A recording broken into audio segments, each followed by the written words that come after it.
Yeah, we did it. What is going on, everybody? Welcome to the stream and a very happy Magic Monday, one and all.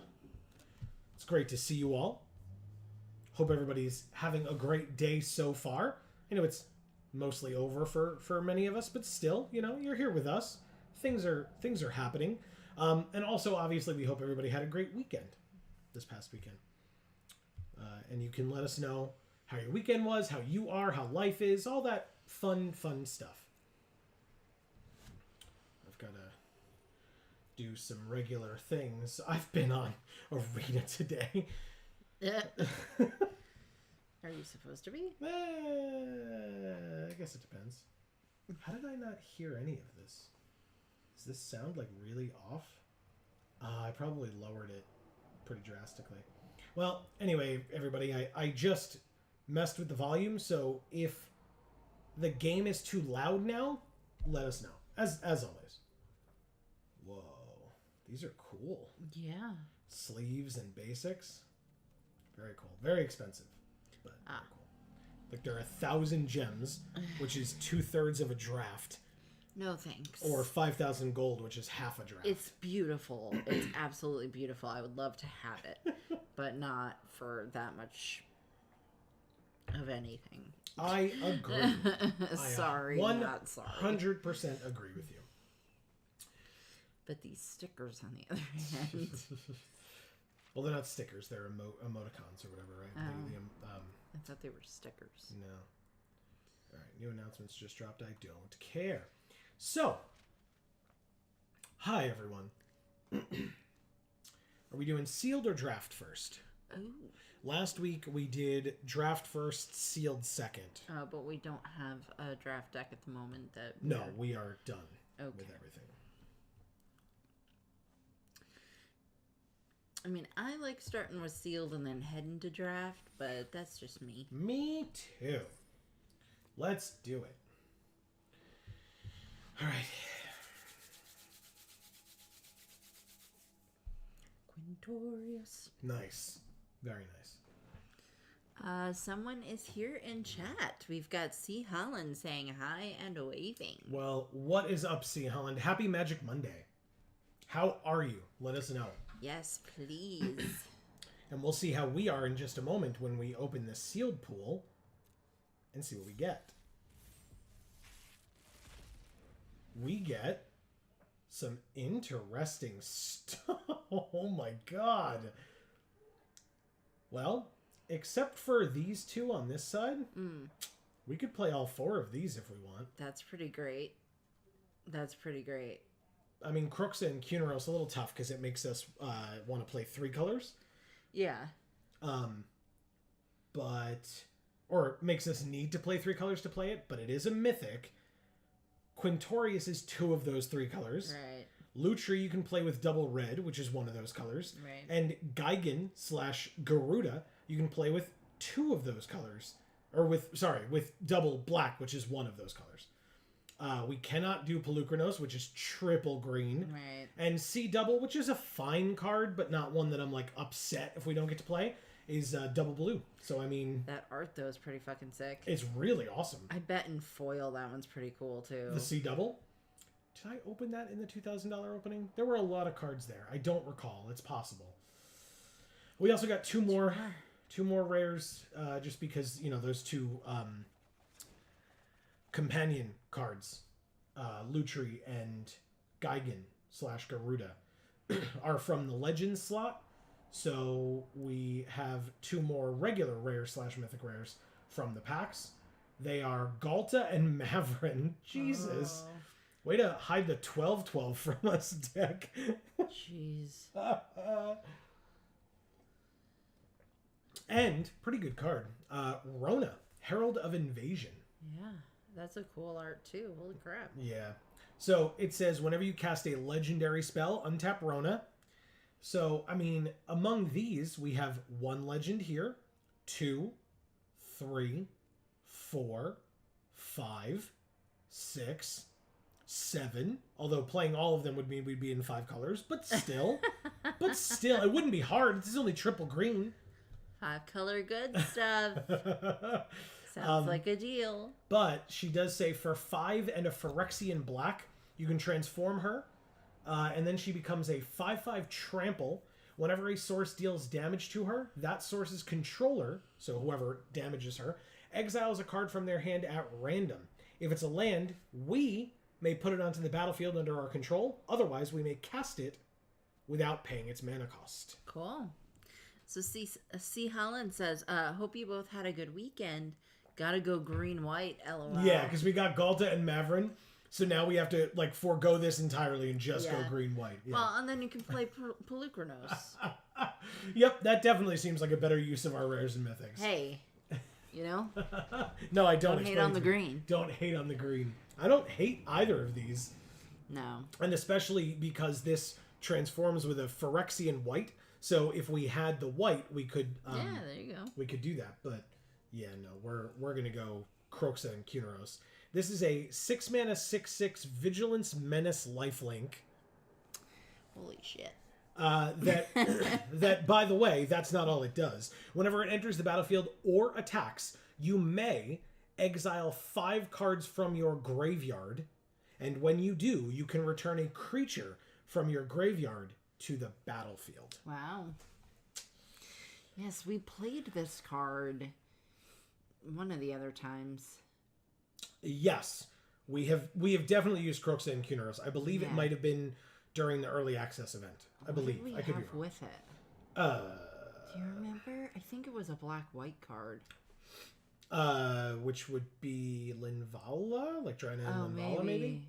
I don't know. It was cool though. Now, notably, Croxa and Cuneros, 6 mana, which is an even mana cost. Gigan/Garuda says, when it enters the battlefield, each player mills 4 cards. Put a creature card with an even mana value from among the milled cards onto the battlefield under your control. So, if we mill Lutri or Quintorius, we cannot choose them because 5 and 3. But Croxa and Cuneros we could choose because that's 6 mana. And because it's both players mill 4 cards, we could choose something from theirs. Like if we don't get this, Oh, yeah. and we don't get anything that's good for us, we could choose one of their creatures as well. Cool. I like it. It's kind of fun. Right? I mean, it is a game, so it should be fun. No, I do not want to set this as my companion. Now, this one says that each card shares a different name. We don't know if we're going to make this our companion yet, but we are going to do that to start. Let's say okay. Let's see what we're working with here. So we can go, we're looking at white, red, black. I guess let's quickly look at our blue so that we don't just forego it and turns out that it was the pick. Blue seems fine, but is definitely not something that, looking at it, I'm upset with not taking. Black looks like it's going to be our splash. Yeah. Which maybe we barely means... have any black. Yeah, which maybe means we can't play Garuda? I'd have to check. Red seems fine. It's a lot of green. Ugh. Oh, no. That's a lot of good green. Cosmic Hunger, very good. It's a fight spell. Storm the Seed Core, very good. What do you do again? Return a creature from your graveyard to your hand. That was... See, Helen says, told you, LOL. See, Holland. It's all your fault. We have Botanical Brawler and Galta and Mavrin. Let's try it. It's so upsetting. We'll put all this stuff back, and we'll try the green-white, and we'll see how it looks. And if we don't like it, then we'll try the other thing again. Or try something else entirely. I don't know. Elspeth Smite is just a good card. The Halberd is fine. I mean, it's 1 mana to give something +1/+1 in Vigilance, which I don't hate. But I'll come back to it. I don't want this one. This card's fine. Realmbreaker's Grasp 100% is good. This one's not. This card's great. 3 mana, gain 4 life and draw a card. And then if you flip the battle, you get a 4/4 flying Vigilance. Sick. Seraph of New Capenna is fine, even if we don't have the black to flip it, which if we're playing this deck, we won't. We can pay 4 mana and 2 life to turn our 2/2 flyer into a 3/3 flyer that when it attacks, we can sack another creature or artifact to make this a 5/4 until end of turn. Cool. Again, still with flying. I'll take the Sigiled Sentinel. It's just a good card. Sulfuran Lancer cares about knights. Probably have some number of knights. Oh no. God bless you. I can't be upset. I've been doing that all day. Sorry, Amy. Cosmic Hunger, yes. Yes, and we're both on allergy medication, and it doesn't matter. It sure doesn't. Jay Anna is here and says, Merry Magic Monday, you magical maniacs, with a heart face, a cool face, and a crystal ball. What is up, Jana? Happy Magic Monday to you as well. Chomping Kavu, Renata, Storm the Seed Core, Timberland Ancient, Copper Host. C. Holland says hi to Jana, and Jana responds by saying, hey, Charles, how's it going?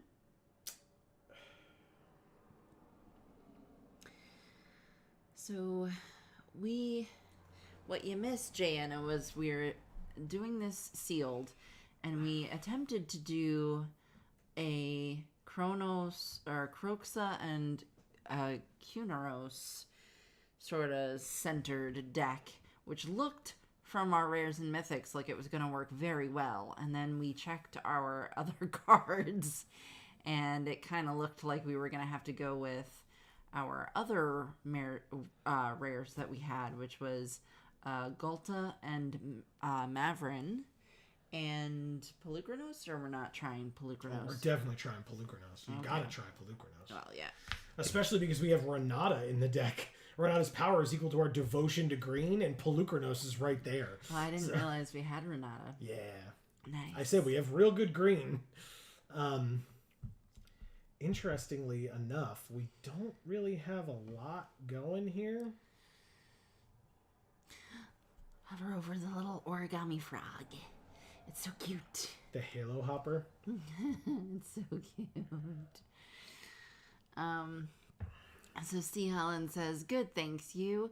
And Jayanna says, doing good. My horse passed away this weekend, so I've been very upset about that, but staying positive. 2 sunflowers. Honestly, y'all, the fact that we have green, I'm highly content. Yeah. I'm adding Halo Hopper to my Froggy deck. Nice. You should. Yeah, it's a great one. So I'm sorry about your horse. I didn't even know you had a horse, and now I'm so really sorry cool. to hear. That is really cool. Amy loves horses. Yeah. Do you have other horses, or he was your only horse? He or she? Right. Okay. So this is tough.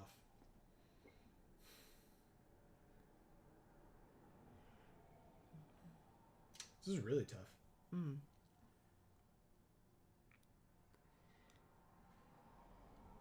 Because we still need 5 more cards in this deck. Oh. I guess I could like put this and this in for early stuff. And then What about this guy on the end here? Oh, that's an instant. yeah, Okay. it makes one of your lands or creatures become a 4/4 with haste in addition to its other stuff. That's It so must be cool. blocked this turn if able. It's fine. I'm not in love with cards like that. I guess I'll take the 3/1. War Historian is a 3/3 reach. It's a monk. What does this do? Return a creature or battle from your graveyard to your hand. If it would die, exile it instead. It's 5 mana 3/3. 5 mana 3/3 versus a 3 mana 3/3. I mean, I guess I just put them both in and call it a deck, right? Yeah. Weird. All right. What is our deck box art? Let's pick a blue card art that we haven't used as a deck box art. Oh yeah, great. Okay. We were literally just talking about it before. Yeah. Let's check our curve. Yeah, our 2s and 3s seem very good, which is a Yeah. nice thing. This is a nice, what seems to be balanced deck. I like how it looks. Fingers crossed. We have no ramp. So I don't know if we're ever going to get to this 8 mana 8/8 trample hexproof, but the idea is hopefully if we do, we just win. So Yeah, okay. fingers crossed. But yeah, with Botanical Brawler, like we could get some stuff going with Renata. So, and then if not, maybe by the time we get up to Storm the Seed Core, I don't know why I was looking up here. Storm the Seed Core, we can do stuff with that as well. So Okay. let's give this a try. I don't know. We'll see. Joanna says, yeah, I live on a farm. So I had a mini horse, mini goats, bunches of chickens, a puppy, and now a mama cat with 5 baby kittens. Wow. Adorable. See, Helen says, sorry to hear that. Yeah, that really sucks, Jana. We're thinking about you. Gleemax 83. Okay, interesting. So Pelucranos a little awkward in this hand with a single green, but maybe we'll go runner, green land, and green land. Whoa, look at their sleeves. It's the pretty ones. Yeah. We did not, but we did draw Botanical Brawler. So it enters with 2 counters on it. Whenever one or more counters are put on another permanent. So I'm going to put this one out first because it's got the life link. So we can start getting some life if they have removal and they really feel like using it on this. It saves this from having removal used on it. But yeah, it's going to be a while before we get Pelucranos, that's for sure. Unfortunate. Yeah, okay. Combat first, attack for 2, then play the Brawler. Okay?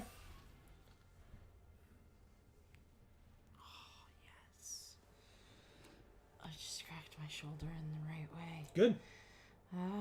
There's that removal for Botanical Brawler. And we drew another forest, so that's helpful. Combat, attack for 2. So basically, if we draw another forest, it's Pelucranos. If we don't draw a forest, it's Infected Defector next turn. A 4/3 Menace. We did draw this, and in fact, you know what that means. Not only Pelucranos, but also Realmbreaker's Grasp on this thing. Combat. Swing. Very nice. 4/5 Pelucranos with Reach.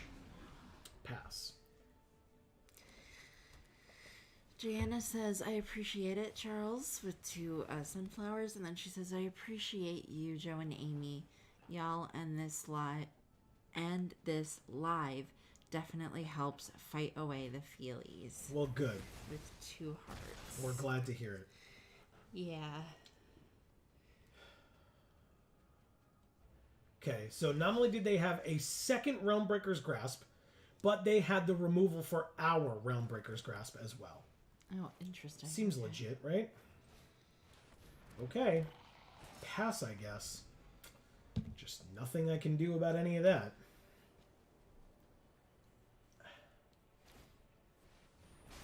Incubate token is irrelevant. Seraph of New Capenna is not irrelevant. This thing attacks, I assume? It does not attack. Chomping Kavu can't be blocked by creatures with power 2 or less. And I can put it on the Alabaster Host Sanctifier. Seems pretty good here. Yeah, why not?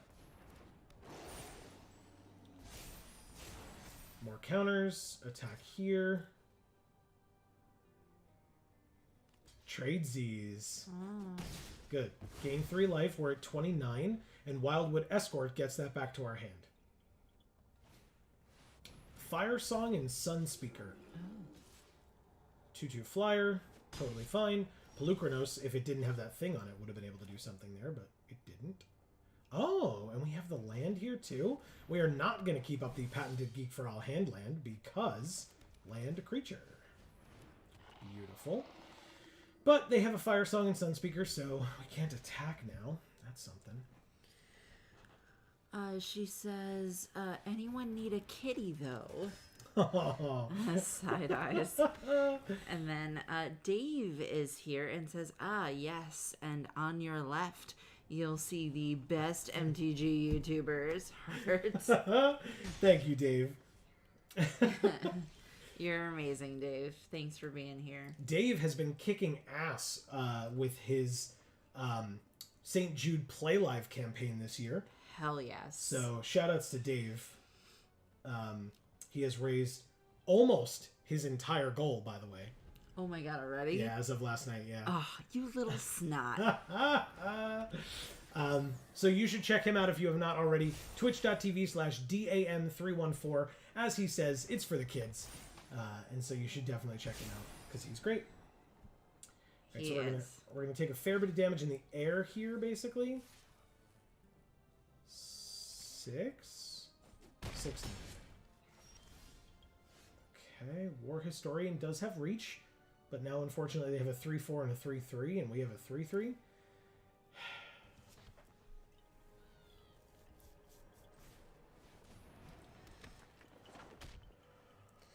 See, Helen says, wish you lived closer. I'd defo take one. Oh no. Oh, see, Helen, I'm sorry. Yeah, shipping cats internationally feels a little... No, you can't do that. No! Alabaster Host Intercessor stealing our reach creature. They have every answer that they need at the exact moment that they need it to. It's super and this felt frustrating. So good in the beginning. We can still draw that 8/8 trample. That ain't it.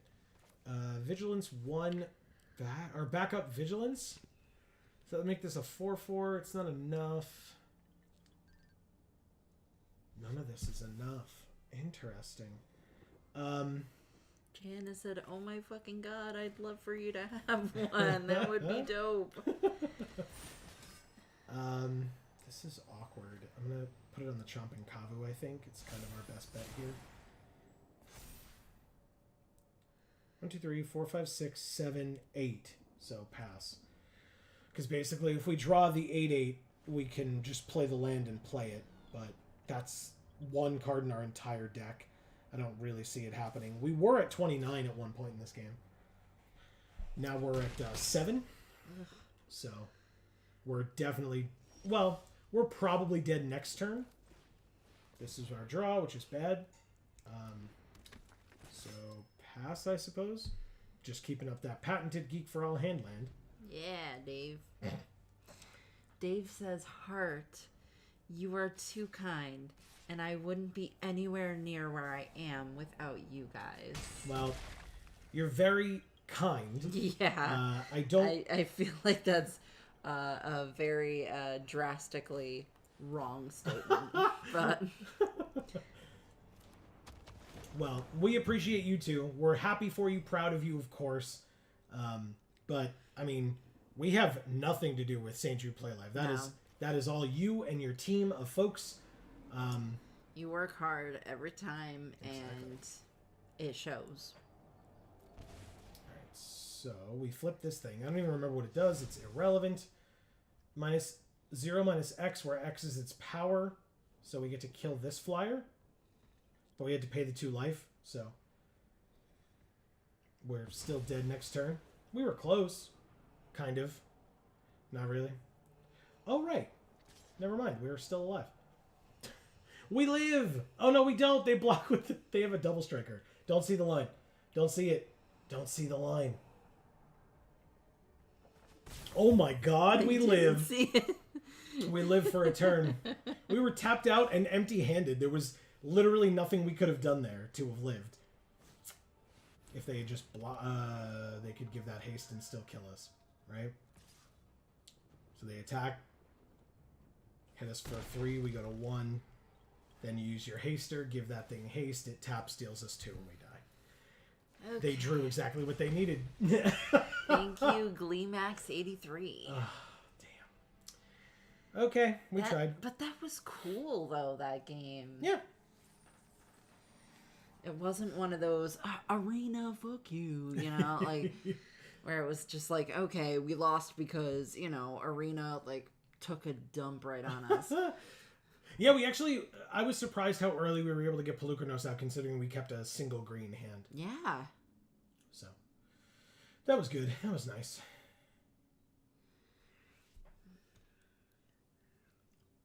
Huh. Not a lot of people playing sealed, huh? I think people get, like, jaded after a set's been around for a while. Kind of annoys me, to be honest. Because people are like, oh, I'm totally over this format. It's like, I've barely played enough of this format to feel like I'm comfortable. Like, I understand that people have, I guess, more time on their hands. Dr. Derpy Muffin is a... Yes. Well, we have a 7-mana creature in our hand with 2 lands. Mulligan. Dave says, it's the curse of the played hand land. Alright, so they said hello. We can say hello back and then play this and pass. Yeah, but I played the hand land to play creatures. Like, I was optimally playing my cards. We have the same sleeves. Oh, yeah. Maybe that's why they said nice. Maybe. Wary Thespian. They surveil 1 and put it in the graveyard because it's a land. We have enough for Pelucranos next turn. But this turn, this guy. Sure, why not? Or maybe they said nice because we're both playing green-white. We're not. Oh, but they have a plane over there. Yeah, that's true. But they hadn't seen our second color, but they said nice before we played our first land. Oh. Alright, so this combat Lancer. Nice. Okay, good. Gets through. Nope. Surveil 1 again for them. Okay. Land into the graveyard again for them. Wow. Dave says, wiggles fingers while poorly covering face. Hand land! Well, now we have 2. And of course, they have the removal immediately for Pelucranos. Of course. And we drew another land. We sure do have hand lands. We are quite landy. Okay. Furia, Judge of Valor, Streetwise Negotiator. So actually, very beneficial to put this counter on itself because Botanical Brawler gets its own anyway. Nice. No attacks because that thing has lifelink. Nope, not what I wanted to look at. Notably, that 8-drop that we would really love to draw is literally our bottom card. Oh. Umori the Collector. They chose creatures, and all of their creatures cost 1 less to cast now. Great. Marcus is here and says, sup. What is up, Marcus? Happy Monday.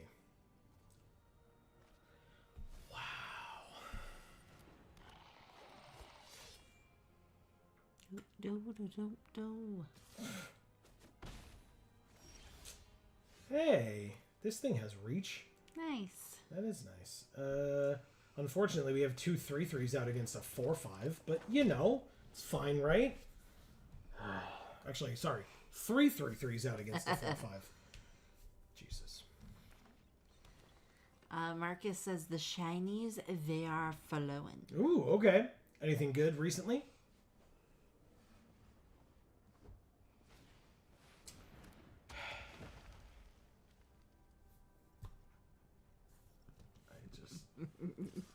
Like, they gain 2 life, I suppose. Congrats, but at least we don't take 2. That's nice. Ah, Renata. You're a great combo with Botanical Brawler, that's for damn sure. Pass. Unfortunately, she might have to trade with the 6/5. I'd really rather she didn't, because then this Brawler can get huge. Invasion of Lorwyn. Destroy a non-elf. Is Renata an elf? She is a demigod. So Renata is dead. Shit.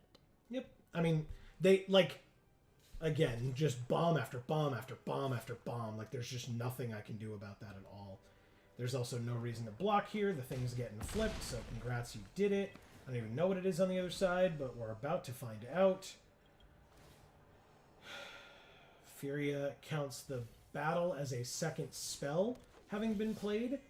It is a 6/6, so it's a creature that's power and toughness are equal to the number of lands they control. +1/+1 in vigilance to our war historian, so that now Furia can't profitably attack anymore on their side, and then we pass. Marcus says, since Friday I've found Sylveon Oh my god. from a raid. They just have the destroy target artifact card for the shitty equipment that I just drew. Like, Sorry, what you're saying is clearly more important than what's happening here, because there's no way I win any game that I play tonight. Like, I just don't understand what's happening. And they get the counter on the flyer, so we can't even, like, mitigate some of that damage. They attack us for 16 damage this turn. No blocks, I guess. We're at 2. And we drew the land. Wow. Thank you, Dr. Derpy Muffin. What's happening in this format to me? that fucking sucked.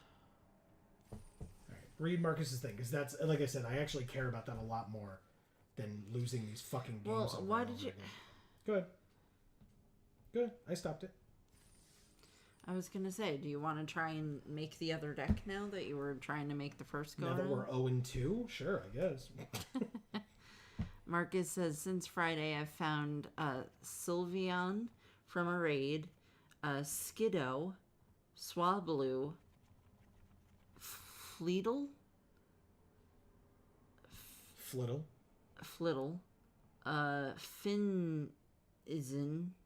Finizen, Sure. Krogunk, Azumarill. Yeah. I know that one. Yeah. Meryl. Impidimp. Impidimp. Sure. That's a dumbass name. And 2 Scyther. That's awesome, Marcus. Yeah, that is awesome. Marcus says, are you and Mom beefing? Apparently, I wasn't aware that we were, but we definitely are. Mm. We didn't draw this card once. To be fair, we didn't draw many of our cards once in those games, but let's give this a try, man. I really don't even know, like, what. C. Holland says, Gorham. What's Gorham? I don't know. What's Gorham, C. Holland? Oh, we have Stormclaw Rager as well. Sure. And Jury, are you bad? Yes. 2 mana 1/1 that deals 1 when it dies. It's a card that exists. I'll play it. You care about enchanted or equipped? We definitely don't have that. It's from Firefly. Oh, we never saw that show. Correct. I think it's on our list, though.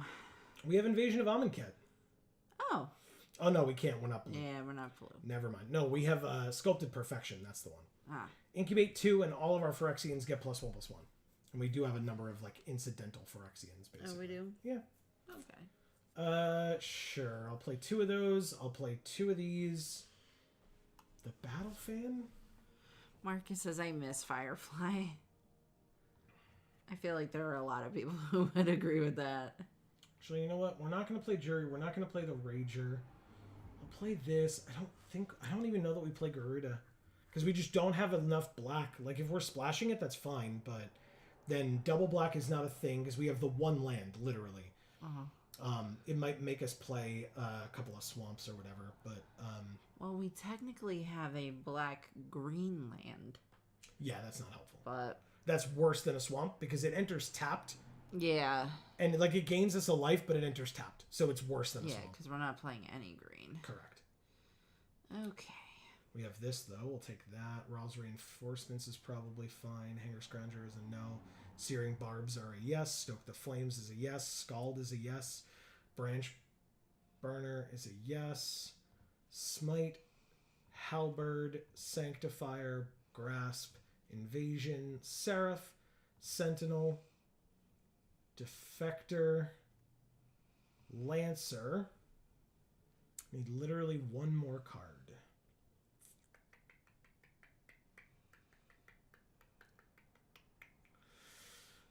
Okay, well, there are people who... Jana says, you would not believe your eyes if 10 million fireflies lit up the world as you fell asleep. Totally not the same, but I love the song Crying Laughing Face. You do? What do you mean? You don't like that song? Oh, God, no. I hate that song. Really? But I love that song when it's spliced with... What song is it put with when Neil Cicerega does it? Oh, I think it's Alice in Chains or something. Something like that. Amazing. Absolutely amazing. And when I heard it, I just went, oh my God, why can't every song by that band be Alice in Chains? Like, it just should be that. Gianna said, did someone say black and green with 3 heart eyes faces? I'm so sorry, Gianna. All right, so Not really. This is our deck. Okay. We literally have 1 chance, 1 opportunity.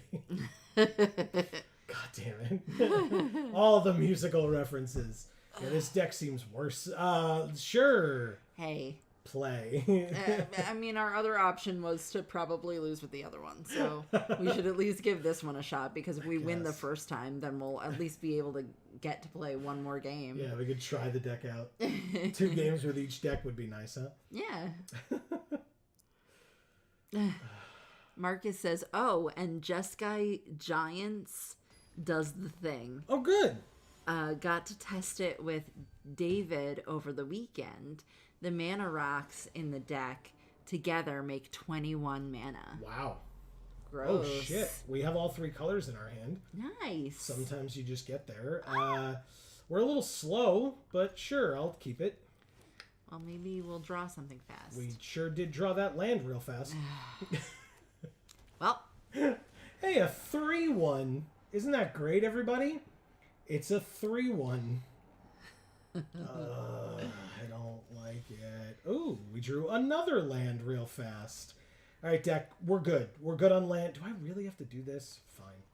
Whatever. So hopefully we'll curve out a little bit better and we can just be happy that we wasted our removal spell that early.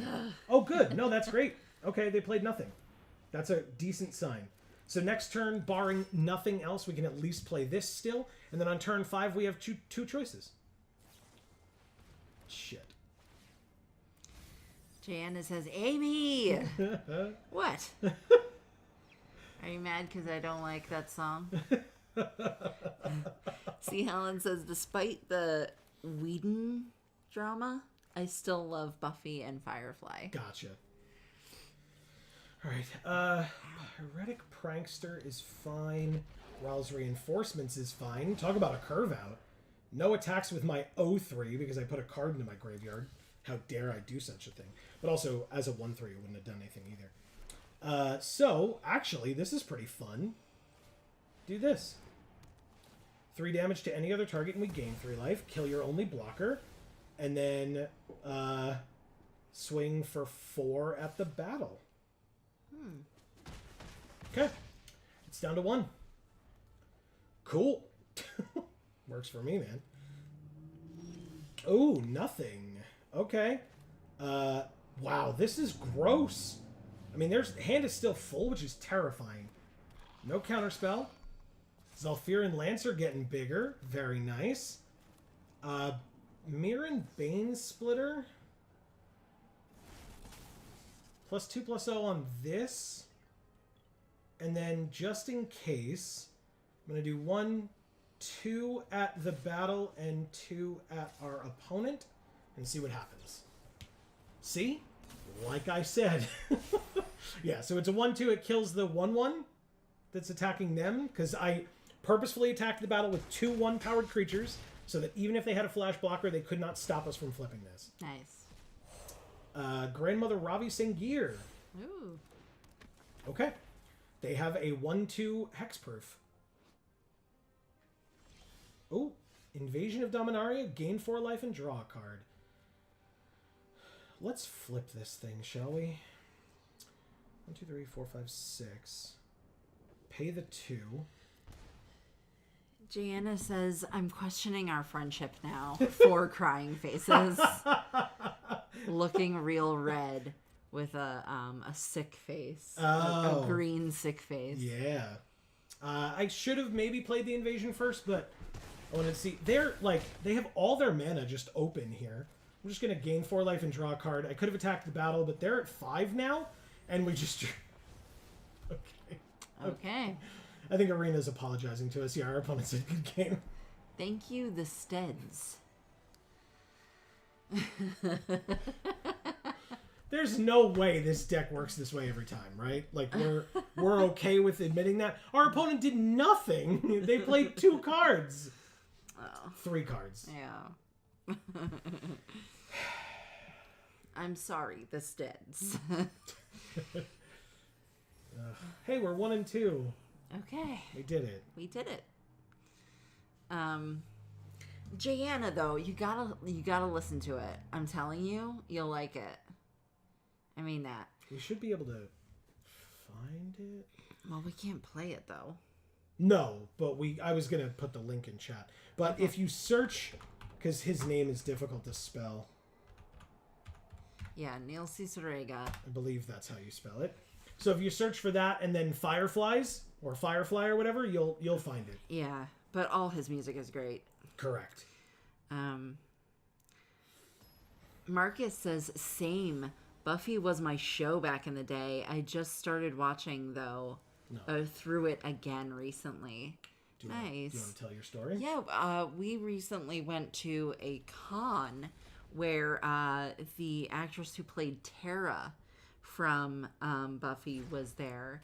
and we got to meet her, and I got some autographs. Did you get an autograph from her as well? I've never seen the show, so Okay. I did not have the close connection, but I was there for you, taking pictures and stuff and whatever. So She gave me one of the pictures that she had on her desk, I believe, and autographed that. And then she also autographed, I believe, the picture that I brought with me, which was a picture of her and Willow kissing.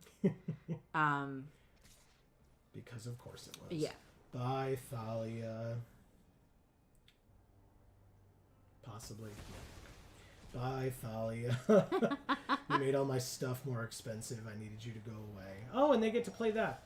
Congrats, I guess. Okay. This card, followed by this card. Yep. We did it. We sure We did. did a thing. Yeah, why not? What are their sleeves? The Gix's command. Oh. I feel like I've never seen that. Realmbreaker's Grasp on the 3/3. Good, glad you did it there. 2/2 flyer. Yeah, so that you know from the command cycle. Oh. Like Mishra's command, Kayla's command, etc. Mm-hmm. They get to search through the library for an aura, a god, or a demigod. This card is bad. Oh. It's just bad. They have Heliod, because of course they do. It's only sealed. Why wouldn't they have the a god in a deck with that in it? Oh, we can just do this, huh? Okay. I mean, I would like to do that, please. Yeah. 4/4 flying haste. Go. Pass. Okay. And now I just need a swamp off the top if this deck wants to, like, really apologize to me. Erica says, "Hi, friends," with a heart. She's here. What is up, Erica? Happy Magic Monday. Nice to see you, lady. Draw a card, then discard a card. Wow, they really just didn't have a fourth land to play Heliod? Oh. Wow. Okay. Yeah, I need a swamp off the top here, deck. Wow, they didn't even island cycle this. They just put it in the graveyard. I guess because they got their fourth land anyway. And then they can equip onto this thing. No, Rona. Oh. We did not draw the swamp. Keep that as a hand land, yes. Jayanna says, "Oh, hey, Chica," with 2 hearts. C. Holland says, "Hey, Erica." We wrote Neil Cicerega in chat for you guys, so you can find him. Marcus says, "Have we all heard the news about standard rotation?" I have. I don't care as much, but I'm aware of it. Like, and that's in no way to say that you can't talk about it, Marcus. Right. That's not what I mean. I just mean I heard about it, but I wasn't going to talk about it. I wasn't going to initiate the conversation. So Right. please go right ahead. C. Holland says, "Yep, wonder how long that will last," knowing that WotC never go back on decisions. Oops.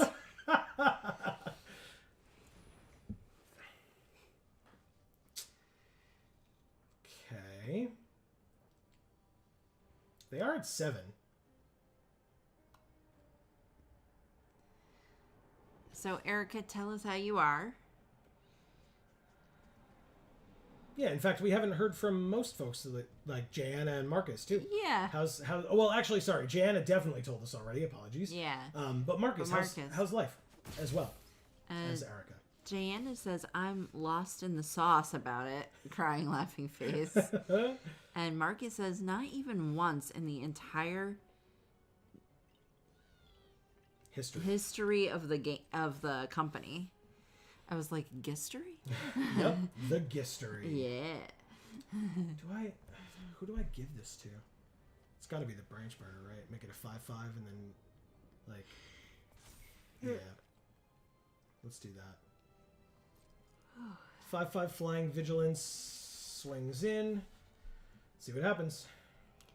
Yeah. They do chump block instead of just going to 2 here, which I find an odd choice, but who am I to judge? Fair enough. And then end the turn. I was about to do that stupid mistake that I made during the early access event, where I was going to switch the equipment off of the branch burner onto the other flyer, and then the branch burner would have died. This isn't Hearthstone. We know how to do math here in Magic the Gathering. That's something that actually bothers the shit out of me with Hearthstone. So our equipment is giving our creature +1/+1 right now. Right. If that equipment goes away, that creature loses +1/+1, it has 0 toughness, and it dies. Yeah. In Hearthstone, that doesn't work that way. Oh. If something is giving a creature +1/+1 and it only has 1 health left, if that +1/+1 goes away, it doesn't die. And I don't understand why, because that's not how math works. Yeah. It bothers the shit out of me. Yeah. Fair. Okay. Maybe they fixed that, because I haven't played in a while, so I'll give them the benefit of the doubt. But it used to be that way, and I never understood it. Because I played against my opponents as if that was what was going on, and then that didn't work out that way. And I was like, I don't get it. Why is that way? By the way, you are just letting me do this, aren't you? That's fine. Okay. Okay. So, we drew a Realmbreaker's Grasp.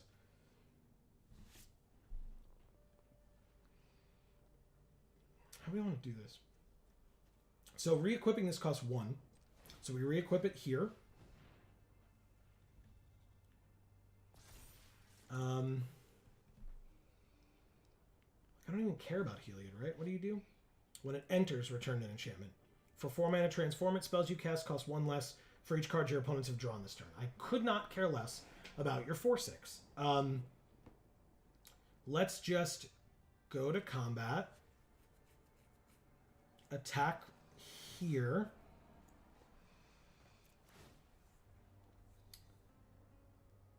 And not sack anything. I will decline.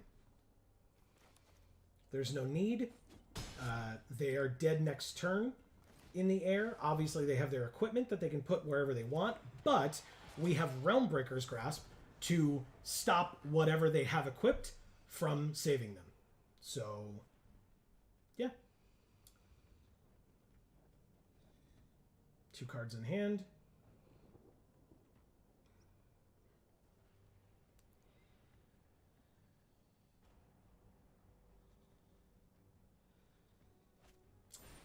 Ah, a 3/4 flyer.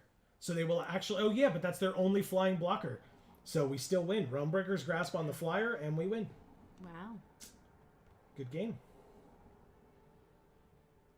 This does not flip into a flyer. It does not. So, not a problem. Okay. We're good.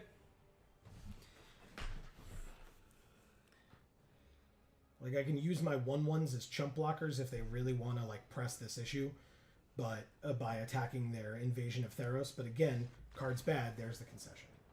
Thank you, Sugar Hill Abe.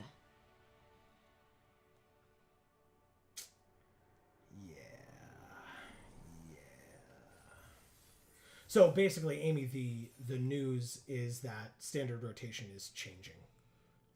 Meaning what? It's things won't rotate out for 3 years. What is it now?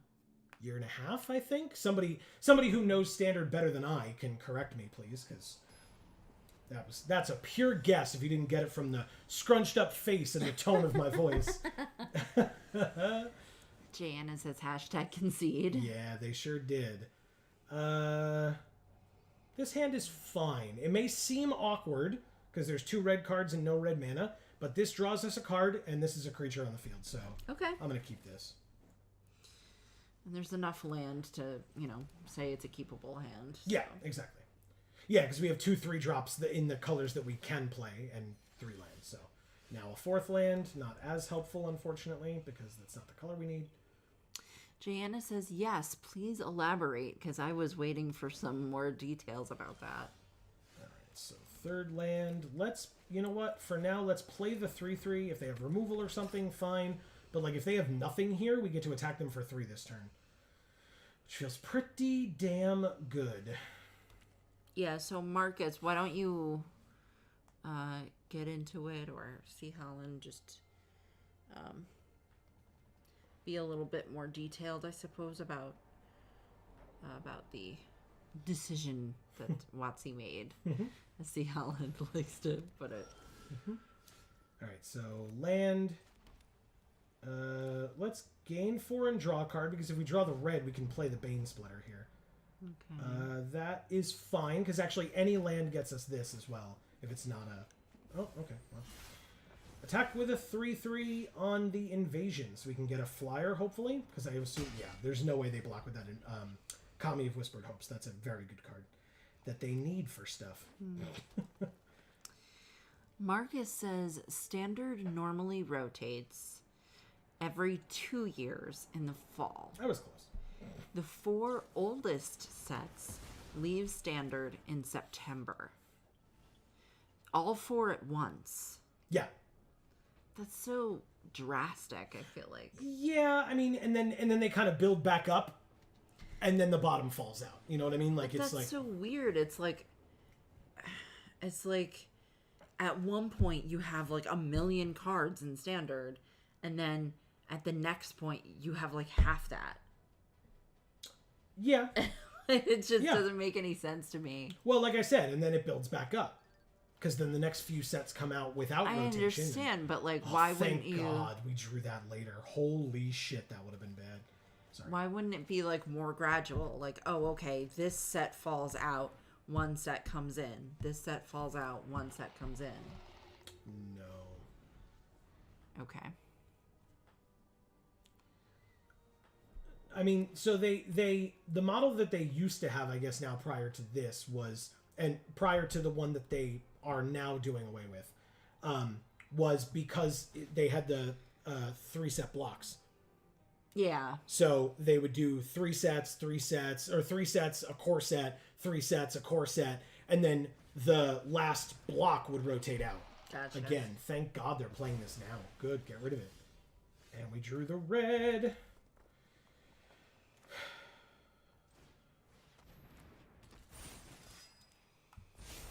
It's a 3/3.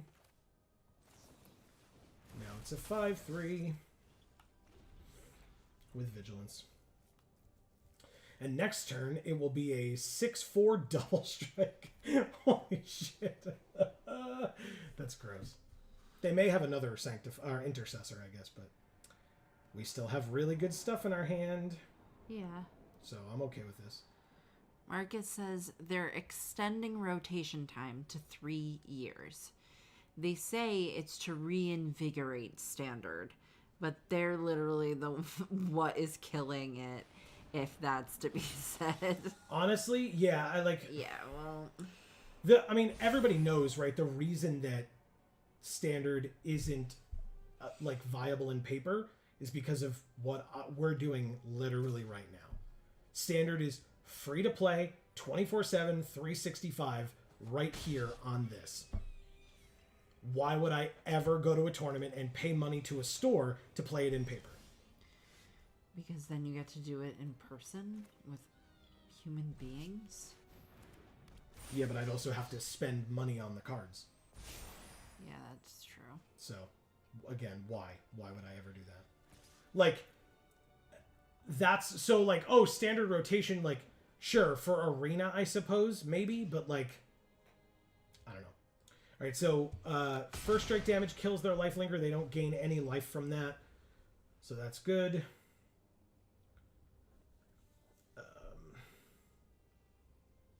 What's this equip cost? 3? It's not amazing. We do have Quintorius next turn. Nice. Non-creature, non-land. We have none of those, so that'll be tougher, but okay. I love Quintorius. He's such a badass nerd elephant. And I love me a badass nerd elephant. Am I right? Good. They killed our creature. Although, notably, I will get my creature back here. So, yes, I would like to trade with your creature. Thank you for asking. I'll take mine back, thanks. Works for me. 1-for-1 trade. Done. And I get my 2/2 lifelink back. That can be a 4/2 lifelink, by the way. And they played nothing else. And we drew the land we needed for Croxa and Kuneros. Wow. I mean... Oh, hold on. Cancel. Combat first. Pop my battle. Get a 4/4 flying lifelink. Or, sorry, flying vigilance. Sorry. My bad. And then a vigilance menace lifelink 6/6. Okay. Seems okay. Yeah, a little bit. Board wipe would be the worst thing to see here, but we still have Quintorius even if they do. So Jana says, especially when it's your favorite sets that are in that 4. yes. 2 smile faces with the big eyes. Yeah. Marcus says, personally, I'm tired of seeing Shieldred, the Apocalypse, and Fable of the Mirror Breaker. Sure. Yeah, I played some standard just to get my dailies. And I guess I put it on the lifelinker, right? Well, I guess I should have put it over there. Never mind. Whatever, we attack for 1 million. Decline. They're at 13, and we're at 31. Anyway, Aw, yeah. it's cute. What is? 13 and 31. That is kind of cute. Yeah, I played some standard for the hell of it, and I played against like 1 billion mono red decks. It was just like, it wasn't interesting because it was I played on like 8 games, and one of them had like, or 2 of them were against a deck that wasn't mono red. And it was just like, oh, I haven't played standard at all in this format, and I just have seen it all already. Like, yeah, wow. it's like, wow, this is boring. I just did it because I needed the gems or whatever you want to call it for my, like I said, for the dailies. Okay, well, we drew Rawl's reinforcements. We're just going to put this over here. Go to combat and swing again. I will decline again. Marcus says, during the pandemic, WotC told stores that wanted to retain their WPN status, if you funnel your customers to Arena, it'll count toward that, which wasn't 100% of the info. Yeah, because like basically, there was like that F&M thing. By the way, you can do. Thank you, my mellow. There was that F&M thing where every Friday they would have an event that was like, if you're playing on Arena, you know, put in your store code or whatever, or let your store know, and you'll get promos from them as well. You know, or you can redeem in store for promos, and it's like... Yeah, I'm sure there were a lot of stores that were getting kind of pissed that WotC was trying to focus so much on Arena and like make that the thing. Well, I mean, during the pandemic, they literally had to. You could not Yeah. ask people to go into stores, and the stores knew that, and WotC knew that. Right. But let's see what else Marcus has to say as well. I don't want to cut him off in the middle of his thought. He says, while that did happen for and help some stores, they would end up seeing reduced traffic post-pandemic because people are used to the ease of Arena. Yeah. Yeah, I mean, of course. honestly, especially newer players, like, Arena deals with all your triggers for you. Yeah. Like, it's super easy and helpful for folks who can't remember triggers and stuff. And, like, that's fine in and of itself. Oh, shit. Does this say another? A creature. That creature gains double strike until end of turn? Oh, that's real gross. All right, take 8 on turn 3, please. Wow. Okay. Wow. That card's a lot better than you thought it was, isn't Well, it? I put 3 equipment in the deck and then put him in for a reason. Yeah. But, god damn, that's stupid. Wow. Okay. Anyway, yeah, like... that, like I said, especially for newer players, like, it's very frustrating going into a store or whatever and, like, playing against a somewhat experienced player and, like, missing a bunch of triggers and having them, like, cockily be like, oh, well, you missed it, so.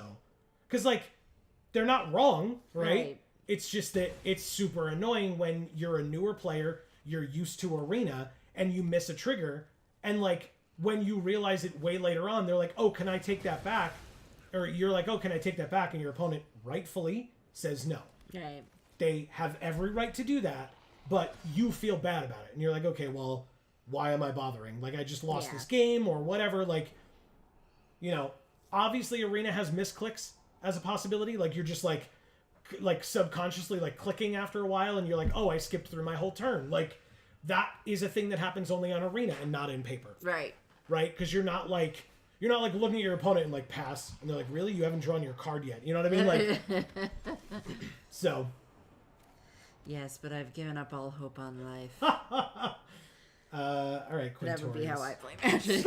All right, so that's the only thing. I guess we'll take this 3/5 Vigilance.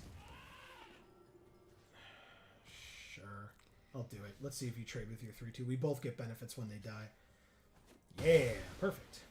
I like their pets. Because it's a goblin. It is a goblin with sick armor on. Yes, stained glass armor. Actually, I'm surprised you're okay with their pet. I think it'd be rather offensive to call a goblin a pet. Yeah, it is. All right, Quintorius, presumably dead here. They're in the same 3 colors we are, and those are pretty heavy removal-based colors, so we'll see.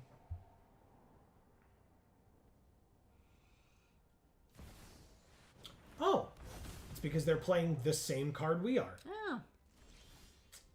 We don't have that, but we do have this. 3 damage to any other... Oh, shit. Okay, this is happening, y'all. We're doing it. Yes, okay. Oh, we don't have the mana now, you fool! You fool. Alright, fine. We'll do that. Nope, not that. And we'll do this, and we will pass with no attacks. Go ahead. My bad. I was like ready to play this, and then thank God I didn't attack first. I wouldn't have had any way to save my Quintorius, and I wouldn't have been able to kill their Crookshaw on the way back. See, Holland says, yeah, that's the thing that always got me about Arena. You never had to know your triggers. Yep.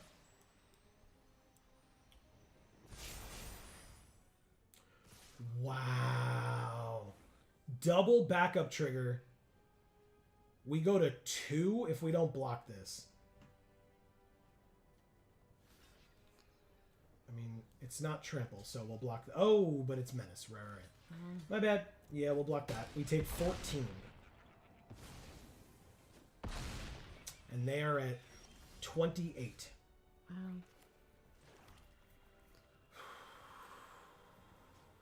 This won't work, right?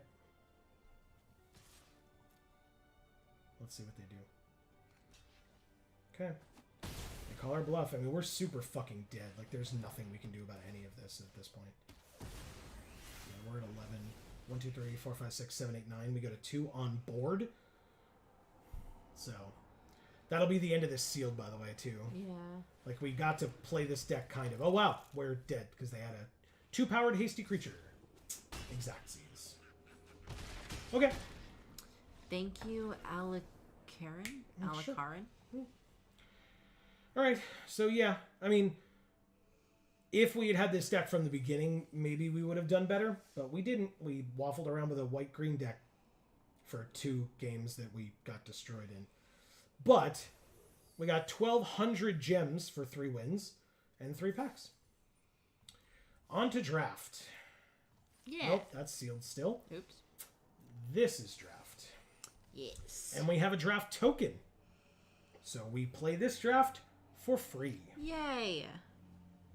How nice. Yeah. We only had to spend 3,400 or whatever it is on the monthly pass, but still, it paid out, and it is still paying out over time, so we're happy about it. Yeah. Okay, what are you? XX white. Incubate 3 X times, and then you can tap it to transform target incubator token you control. There's also Invasion of Rin, which I don't like. Wicked Slumber. It's a fine card, but I don't think it's a pack one, pick one. But it's tap up to 2 target creatures, put a stun counter on either of them, and a stun counter on either of them. Collective Nightmare, -3/-3 until end of turn. Love that art. Holy crap. Yeah. It's very good. So good. Yeah, and then there's Dina. Another art that's incredible. Other notable cards in the pack. I mean, Volcanic Spite. Obviously, the land is good. For fixing if we need it, the Surveyor. This is a fine flip card. I guess I'll take this. Mono white. We'll give it a try. I don't hate it. I don't know that I've ever really used it before, but Yeah. black-white Phyrexian's definitely a thing. So that'd be cool. There you go, Erica. We might do black-white. Final Flourish. Zalfirin Lancer. This is a cat cleric, a Phyrexian cat cleric. What does this say? When it enters, return up to one target creature to its owner's hand. And this becomes an Angel Knight. Power and toughness equal to the number of creatures you control. There's Rona. Alabaster Host Sanctifier. Is this it? 4 mana 4. Bounce a thing. Or just a 3 mana 3/3 that gets better with Knights. And we're already in white. I think we do that. We'll give it a try.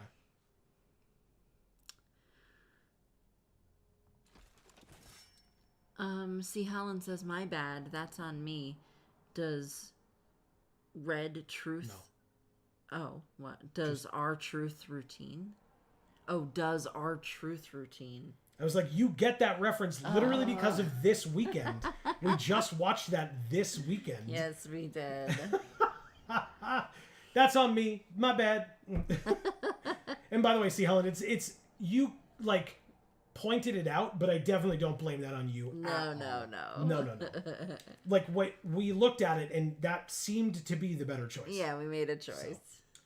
So, okay, well, there's cards here. That's a pretty good one. 4 mana, lifelink at the beginning of each end step. If you gained life this turn, distribute up to that many +1/+1 counters among any number of other target creatures. Gorgeous art. Yeah, it's really good. I mean, that's a kind of an indication that white-green might be open, because this is pick 4, and nobody took this. In fact, there's 3 uncommons here, so 3 people took commons over this card. Wow. Which may also be an indication that it's bad, but if we're in mono white already, I'd give it a try. Okay, no white in this pack. Like, I don't really count this card. I don't think Windscarred Crag is the choice.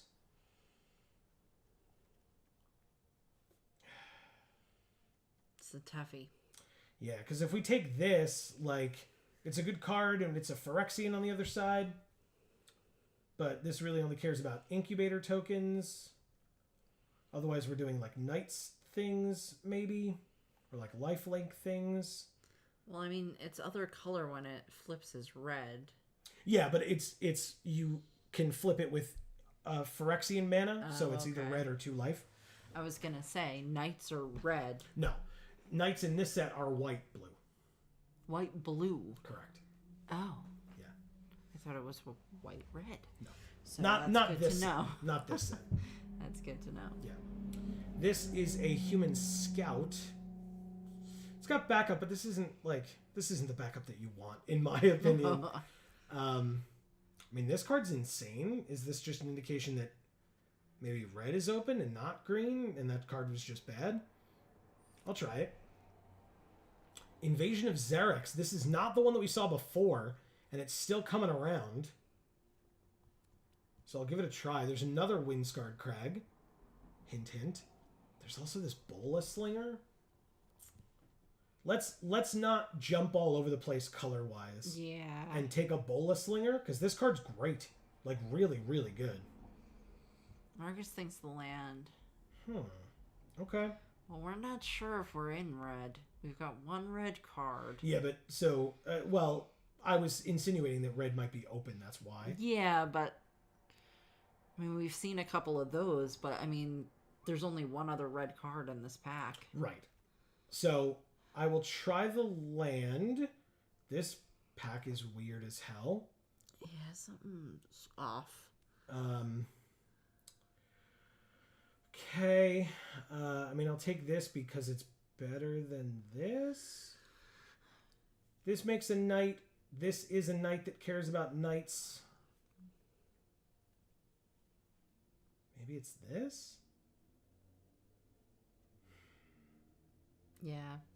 It's the 2 mana Knight Matters card, I guess. We can slightly move into that direction. I thought I was bleeding for a second there, but I'm alright. Okay, good. I'm glad to hear it. We have a Phyrexian Cleric, but it's still a 2-mana 2/2 lifelink. Just a fine creature. Like, I don't like the Scrap Chomper, and we already have a Herd Beast that I don't know if we're playing. Right. There's Converter Beast, of course, that could go with our Exarch, but, like, I'm not really leaning into that right now because, you know, if we cut this, we cut it. Like, it's fine. And actually, it's good on its own. Like, I wouldn't even necessarily need to cut it. Okay, so we're either in red or green, but Searing Barb is here. That's a good card. Yes, it's a very good card, so I will take it. Fertilid's Favor is fine. You get to ramp and put 2 counters on something. That's one of my cuties. The Fertilid's Favor? Yeah. Makes sense. But yeah, I'll take Searing Barb. It's a, burn spell. Those are important. No, no, no, and no. So this one for the sideboard, I suppose.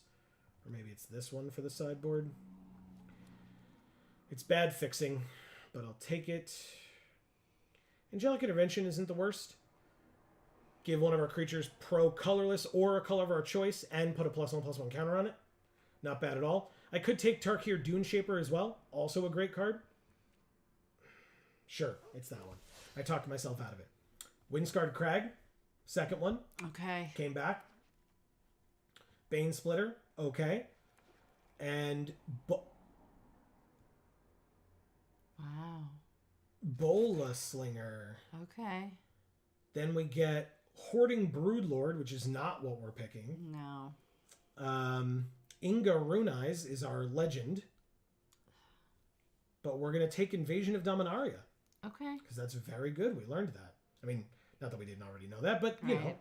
There's also Deadly Decision in this pack, which hurts. Ooh. That hurts my soul, because that's a good card. Aerial Boost would be fine. Enduring Bond Warden would not be fine. Like, if it comes back, I'll take it. Serpent Blade Assailant is a good card. Timberland Ancient is a good card. This is the only, like, red card in the entire pack, and I don't love it. Like, we picked it up pretty late. So, but yeah, Invasion of Dominaria, actually great card. Happy to take it. Okay. We'll see what else we can get here. Okay, so looking at basically our white and our red, there is Elspeth's Smite, and there is Realmbreaker's Grasp. Both of those are decent, right? Correct. So this is conditional, Okay. because it's only 3 damage, and the creature has to be attacking or blocking. But this leaves the creature on the battlefield, so it gives our opponent a chance to remove this, or, like, sack the creature for value later on to something else. I still think I take this, though. Because yeah, I think I still take this. I agree. The land maybe hopefully comes back, because that would be kind of cool with these, like, 2 random green cards that we have here. Rada is here as well, notably. But Kenra Spell Spear, this is the Trample Ward 2 Prowess. Oh. It has 2 instances of Prowess. Interesting. Invasion of Regatha. 4 damage to another target battle or opponent, and 1 damage to up to 1 target creature. If a non-creature source you control will deal damage to a creature, battle, or opponent deals that much +2 instead, but it's a 4/4 Prowess? That's awkward. If we'd seen this early in pack 1, we might have hitched closer to White-Blue Knights, but we didn't. So I'll take this, I think. How many spells do we have? Instants and sorceries. 1. Oh, wow. Awkward. Ew. So is it this instead? Could be. Or like a pyretic? No, we have a lot of 2s creature-wise. So yeah, it'll be the aerial boost over the pyretic prankster here. There's not even anything here. Yeah, this card's fine. I don't know if we're getting cut or like what's happening, but Yeah, this draft has been really wonky. yeah, I don't love it.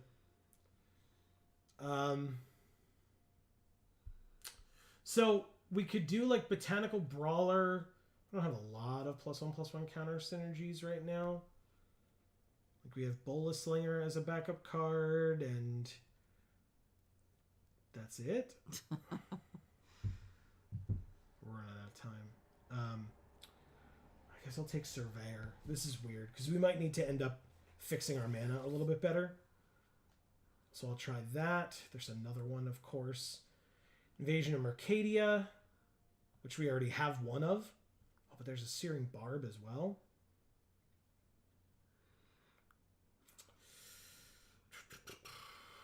I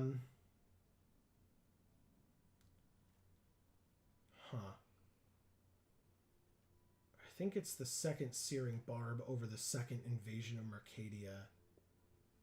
Okay. Which is a little unfortunate, but fine, I suppose. It's awkward, man. Very awkward. Invasion of Vergotha again. Elspeth Smite again. Cut Short, or Redcap Heel Slasher. Also, Fertilid's Favor, Tangled Skyline, and Seed of Hope. So, like, now there's cards in our colors. And a Skittering Surveyor, which I took pretty early before as well. Wow. So weird, man. Yeah, this draft is weird as hell. We have 9 creatures, 8 non. Is it supposed to be the Heel Slasher here? I do not know this format well enough, I guess. I'm going to try the backup creature. Backup's very good. Yeah, look. Rampaging Geoderm, Harried Artisan, Cut Short, Core Halberd, Sunder the Gateway. Like, I'm going to take the Artisan because this card's incredible. But, like, any of these would be perfect. Like, either of these would be great. Yeah. I would be okay with the Halberd. There's also the Heel Slasher, which I just picked. And the Wary Thespian. Like, all fine choices. What do you do? 1 damage to a thing? There's the Enduring Bond Warden, or there's the Streetwise Negotiator. There's the Beamtown Beat Stick as well. That one's good. It's not bad. Equip 2. Sure, why not? Why not? Bloodfell Caves, ain't it? Aerial Boost or Bond Warden. We could also take the Timberland Ancient, but I think we're just away from green at this point. Yeah. These are our only 2 green cards. Yeah, So we and just that go like one's that. got 2 forests and it's little. Well, this says forest cycling, Oh. but still, your point is regardless well taken. Elspeth Smite comes back. Yeah, because there's the Rugged Highlands, which we talked about possibly taking before. There's the Aerial Boost, but we already have 2 of those. Yeah. And there's the Depth Guard, which right now I don't think that we are as equipped to give it a counter quickly, which is what you want to be doing, because it can attack as though it didn't have Defender if it had 1 more power. So, Pyretic Prankster came back. I'll take it. We don't have black, but we just flip it for 2 life. Like we played on turn 2. On turn 3, we flip it into a 3/2, attack them. It's great. Okay. Sounds good. Exactly. Fine, I'll take the Depth Guard. I can look at our backup, otherwise I'll cut it. Thrashing Frontliner, great card. 2 mana, 2/2 in general is great. The fact that it gets better attacking battles and stuff is fine. Seed of Hope for the sideboard. And Core Halberd comes back. Okay. All right, on color, rare or mythic? I mean, arguably that's on color, Yeah. but it's not good. It's for constructed. It's 10 mana, tap, sack it, search your library for any number of Praetor cards, put them onto the battlefield, and then shuffle. Okay. You know. Well, I mean, there's some stuff here. Yeah, there's the Harried Artisan, Yeah. which is what we will take. There's a for wheeling, hopefully the Alabaster Host Intercessor, although I highly doubt it. Yeah. Volcanic Spite, although I highly doubt it, or the Heel Slasher. But Harried Artisan, 3 mana, 2/3 haste, and then for 3 mana or 4 mana, 4 mana or 3 mana and 2 life, we flip it into a 3/4 flying haste. So, Harried Artisan it is. Drana and Linvala just chilling here in this pack. We do not have, we have the Skittering Surveyor, but we do not really have a way of getting the black for that, so it's a no. I'm gonna have to sneeze soon, I think, which is very upsetting. And thank you. Zerd of the Dawnwaker is a 3 mana 3/3 where our abilities that we activate that aren't mana abilities cost 2 less. And we can tap 1, tap this, and make a creature unable to block this turn. We don't really have a lot of, like, activated abilities, do we, on creatures? Is it creatures only? No, just abilities. So equip abilities counts for that as well. All right, I'll take it. Jana says, I adore that fox. Oh my god, it's so cool. Yeah, we'll happily take that. Sure is. Ah, the blessed Rottentail. That's the best. It's pretty good. Erica says, oh, I forgot I have good news. I'm all ears. Yes, we're listening, lady. All right, so I don't want this card. In fact, I'm mad at this card. I don't like it. I'll take the Knight. Sure. We have some Knight Matters cards that we got in the beginning that we're probably going to get rid of, to be honest, at this point. But this is just a good card. It's a 4-mana 2/2 that makes another 2/2. So, we'll take it. See, Holland guesses that you want a car. Erica says, if all goes to plan, you may be able to see me on an episode of Jeopardy. What? No fucking way. That is so cool. Anna says, let us in, girla. What is the good news you bring it? And then she says, let's go. I'm here for this. Yeah, that's so cool. That's so cool, Erica. By the way, I've picked 2 Alabaster Host Intercessors in a row. Oh, nice. That's so cool. Yeah, like I could take a 3rd Searing Barb, but No. this is very good. And it has Plane Cycling, so even if we don't get up to 6 mana, still a great card. Cut Short. We wanted one. We now have one. There's Valduck. That's one of my favorite arts. It's fucking sick. How many equipment do we have? 3 only? It's Cut Short then. Yeah, because the Beamtown Beatstick is in this pack as well, so yeah, we'll just take the Cut Short. I'm not trying to go hard on that. Cut Short's just good, period. We do have a Blossoming Sands.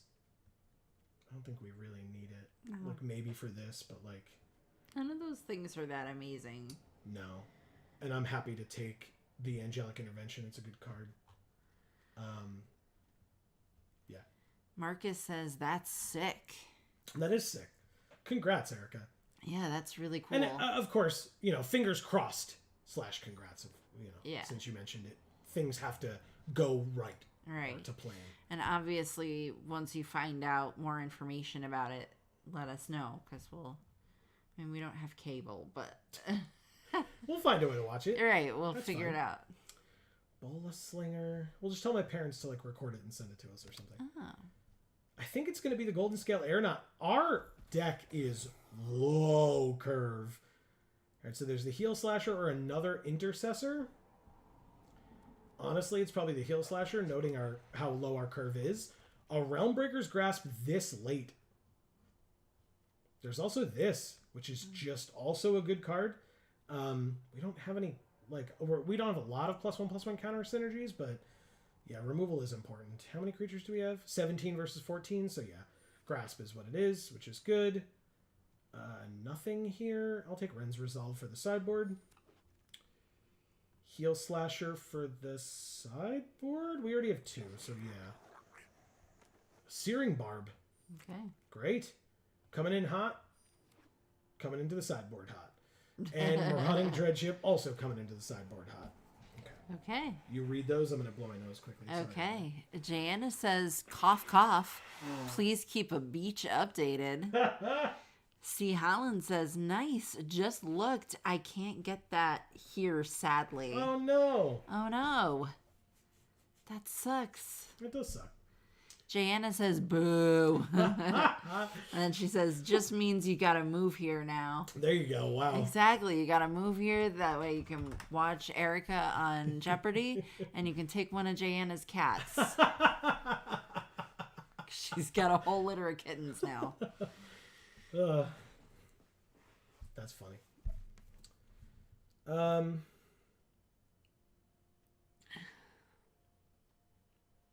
I think that's the art we'll keep on the deck box.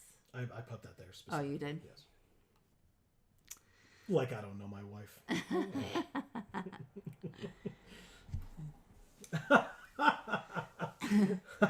How long have we been together again? Over half our lives? Yeah, I know you a little. Joanna says, yes, I got kitties galore. Sideways crying laughing face. And Marcus says, that Zerda art is gorgeous. Right? It really is. And It's look a lot. look at how ferocious it looks. Well, because look at the Phyrexians It's behind like- it that it's all pissed at. Legit badass. Yeah, Zarda's pretty great. Yeah, and the fact that it's like front row center right there, like, Yeah. they know what they're doing.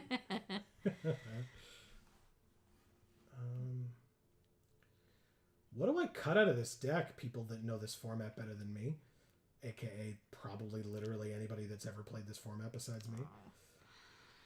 See, Helen says, if anyone is able to upload it on YouTube, ... Yeah, it won't last long, so like we're not going to be able to do it because that poses a threat to the channel. But like some folks do, like, you know, don't care about that type of stuff, and so just do it. But I know we wouldn't be able to do it on any of our legit channels because, you know, regular or traditional media doesn't really love those of us that operate here on a digital space. Yeah. They think we're, you know, bottom feeders and bad and stuff, so they would come after us with their big lawyers and whatnot. Mm-hmm. Jana says, aw, crying face. Y'all are so precious. To have what Joe and Amy has. 2 heart faces. The life. Oh my God. Oh, Jana. Thank you, Jana. You're so sweet. I assure you, it does, like, that aspect of things, yes, but it does not always feel like we have the life, I assure No, you. it certainly does not. And like I said, that aspect of things aside, is not at all what I'm referencing, but... Yeah. Smite, no, we can, I guess we just keep these, like... I think really all that means is that everybody's got the life a little bit. Yeah. Right? Mm-hmm. And everybody's got the opposite of that a lot. So it's just in your own way, you know? Oh, interesting. So this causes any abilities that we activate that aren't mana abilities, they cost 2 less. Can't reduce it to less than 1. So this would cost 1 and a white to flip. This would cost 2 and a green to flip into a 4/3. That's really good. Trample. These equip costs would all be 1. Seems pretty good. Fucking awesome. Right? Yeah, it's pretty great. But still, what do I cut? Anybody? Bueller? Let's... See, Helen says, hashtag not giving advice on this deck. See, Helen, no. why? We already picked our colors. If your concern was that, you know, that that was the problem before. We're not going to switch colors now. Just, you know, you can help us cut a couple things. That it would be fine. Janice says, true that. 2 crying laughing faces. All right, so we probably cut a single planes because we have 1 5-drop, 2 4-drops, and 2 6-drops, but those 6 drops have plane cycling. And God knows, even with 16 land, we have drawn 8 land in a row before, so we absolutely could still play these 2 6-drops even with 16 land in the deck. So, you know, there's that. Okay. Maybe we take out the frontliner because we have 1 battle? 2 battles, but still.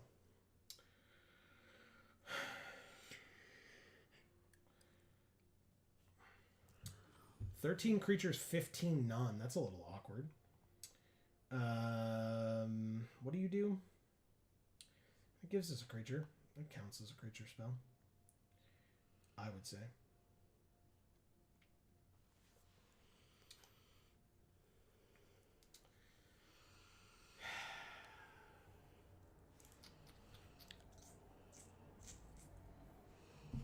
One Searing Barb.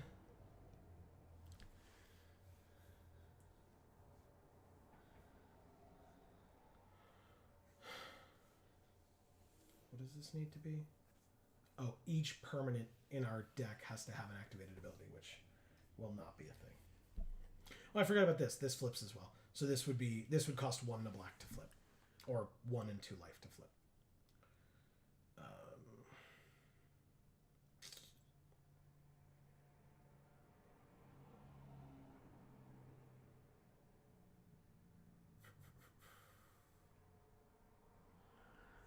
Wow.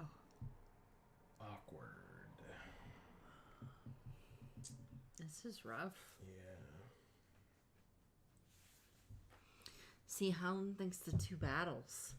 We have 3, but that would be all of them, which is fine. So this one would give us a 4/4 flying vigilance, but just draws us a card. This is the discard thing. And we're already down on land anyway, and there's that. So that's 40. Okay. Let's do it. We'll try to be aggro. Yes. Ready, go. Straight ahead. Ready, go, aggro. Diana says, okay, lovies. I got a date tonight playing Pokemon Unite. Amazing. Heart. You beautiful people have an amazing night and week. Thank you, Joe and Amy, for cheering me up after a horrible weekend. 2 broken hearts. Oh, we want to mend all your broken hearts, Jana. She says, I'll see y'all amazing folks Friday. Yes, you will. Yes, we will see you then. And have fun playing Pokemon Unite. Yes, correct. Oh, wait, before you go, check out this person's sleeves. Friggin' sick. It's, whatever her name is command. Titania's command. That's the one. I got there. It's Jana. That's what it is. Okay. Nice. Very nice.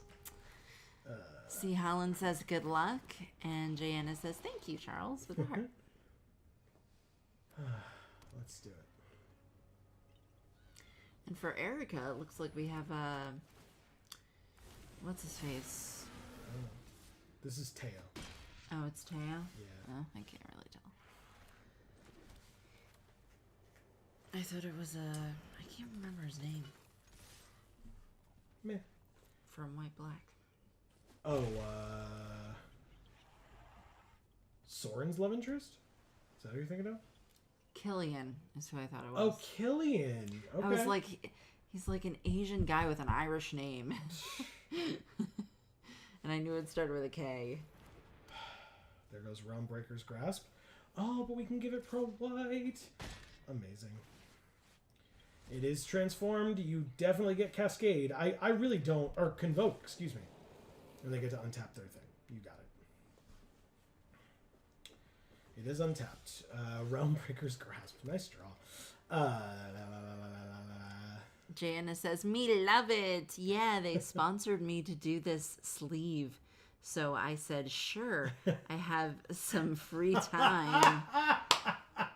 2 crying laughing faces. Amazing. That's hilarious. All right, so it would be 1, 2, 3, 4, which would be enough for tradesies. Oh, but we're already giving it Pro White? Interesting. Still, I'm gonna have to do it. That would be that would be killing all of their creatures though, so totally worth it. Do this. Pro White. Realm Breaker's Grasp falls off. Attack you for 3. I do feel like you probably just dress like that on the reg, right, Jana? Like that's just your typical outfit. With the wild hair and everything too. Oh, those are branches or brambles. Mm-hmm. All right, so something's gonna cost more. Whatever it is, we're just not playing it for a while. Okay, it's that thing. That's probably the one I cared about the least. Oh, good. That's always convenient. Just the least. Yes, you get to untap your thing. Congrats. That's kind of irrelevant here, which is good for me. There's another land. Greg is here and says, so can we win? Let's go. I'm trying. Yeah, let's flip this into a flyer. But then, I mean, they're at 15, and they're not attacking me, and this flips into a counter on each creature that attacked this turn. But we have Bola Slinger, so, yeah. Let's attack you for 6. Like, if you really want to trade your 2 tokens for my 2/2 lifelink, that's actually better for me. That's what I thought. You're at 9, and I'm at 22. That's fantastic. They know we have both of these. that's fine, I think. Joanna says, very typical. I have locks now, and they do help with my Wheeling Willow Dryad vibe. Heart, eyes, face, heart, and sunflower. Nice. And then she said weeping. So it's like Weeping Willow Dryad vibe. Gotcha. And then she says, I'm an idiot, LMAO weeping. You're not an idiot. We You're understood perfect. it. Just like we understand what you mean when you type beaches, because, you know, YouTube doesn't let you type the other thing. Yeah, stupid. Seriously, that gets on my last nerve, guys. I really, like, you have no idea how upset that makes me. That you can't just write what you want to write. Yep. Especially if I'm going to say it. Right. All right, so let's just give +1/+1 counter and first strike to this flyer. Attack them for 5. Kill one of their flyers, I assume. Although, you know, could be wrong. I've been wrong before. Greg says Bullet Slinger looks good here. Yeah, I like it. I think, like... Wow, they just take it. Yeah. So, like, yeah, next turn... I guess... Interesting. Yeah, I guess Greg's right. If I had done that... Okay, a Flash Flyer, which you could have used to kill this creature... next turn to like flash it in instead of playing it now, but sure, I suppose. You are also very interesting. Yeah, so they're trying to, like, you know, get counters on their flyers and then untap them with Cadus or whatever its name is, which is fine.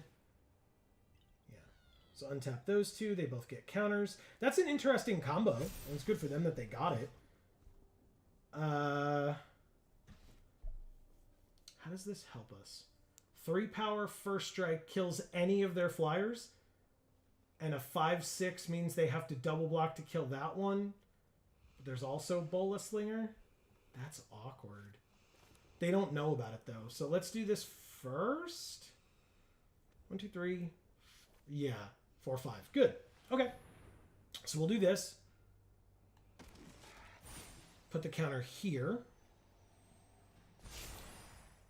Go to combat, swing with this one, tapping the 4/3 because now they can't profitably, they can't trade by double blocking or triple blocking or whatever. And then next turn we have this to give something else flying and then swing in. And hopefully that'll be enough because then this can attack, tap something down, which will be one of their flyers because they have to sack a flyer here. So hopefully this is how we win. Even if they attack with both flyers next turn, get counters on both of them afterwards, and untap them, it should be irrelevant. We should have this.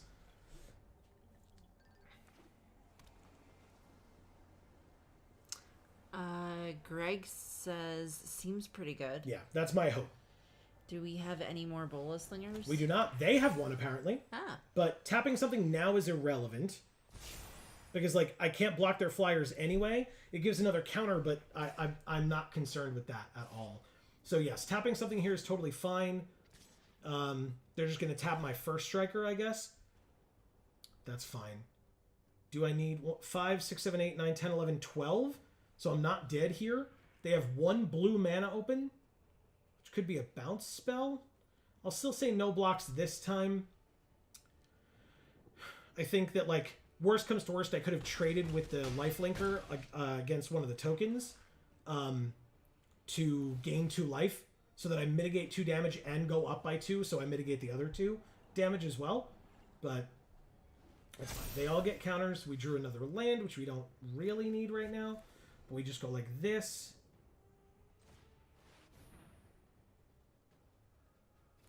Give the first striker flying also. Go to combat. Swing, swing, swing. Tapping down the biggest flyer. They go to 1 here.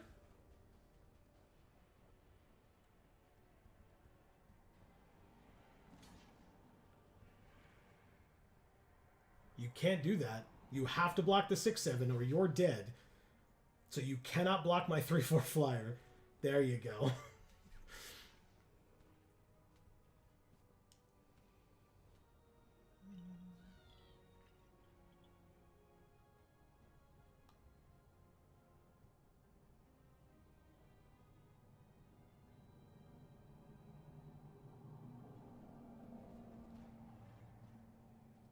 This is actually tough. Hexproof and indestructible on all their creatures until end of turn. They are at 1. I think we play the land, because if we draw another land, we can activate this for possibly more. Now they just swing in with everything. Tap one of our blockers, the flying blocker, and we're dead. Okay. Well, negative 14, negative 12. Thank you, K. Pythia. Good for you. I would not have known how to say that. Greg says, man, so close. ... Agreed.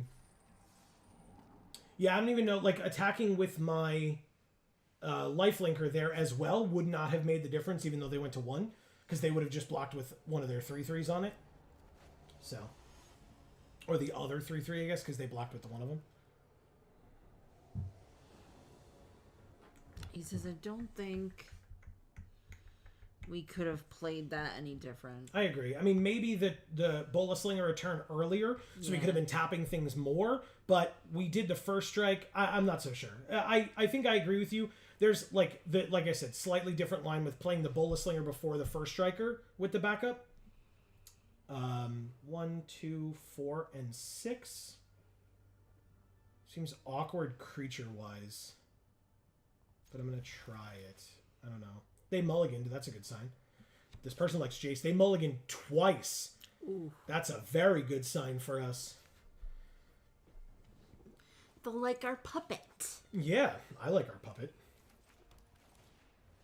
Don't sing the song. I wasn't. There's a song about your favorite Martian that is great.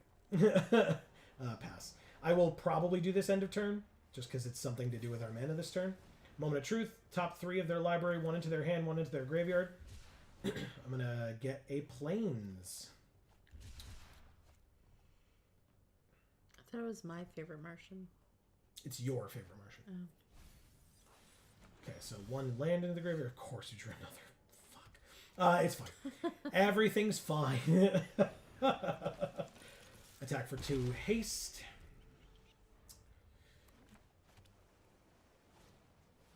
Wow, they have their own. That's cool. Land. Twinning. Flip it over. And attack for 3. We can always grasp it after they've put more mana into it to flip it over. They don't do it yet. Okay.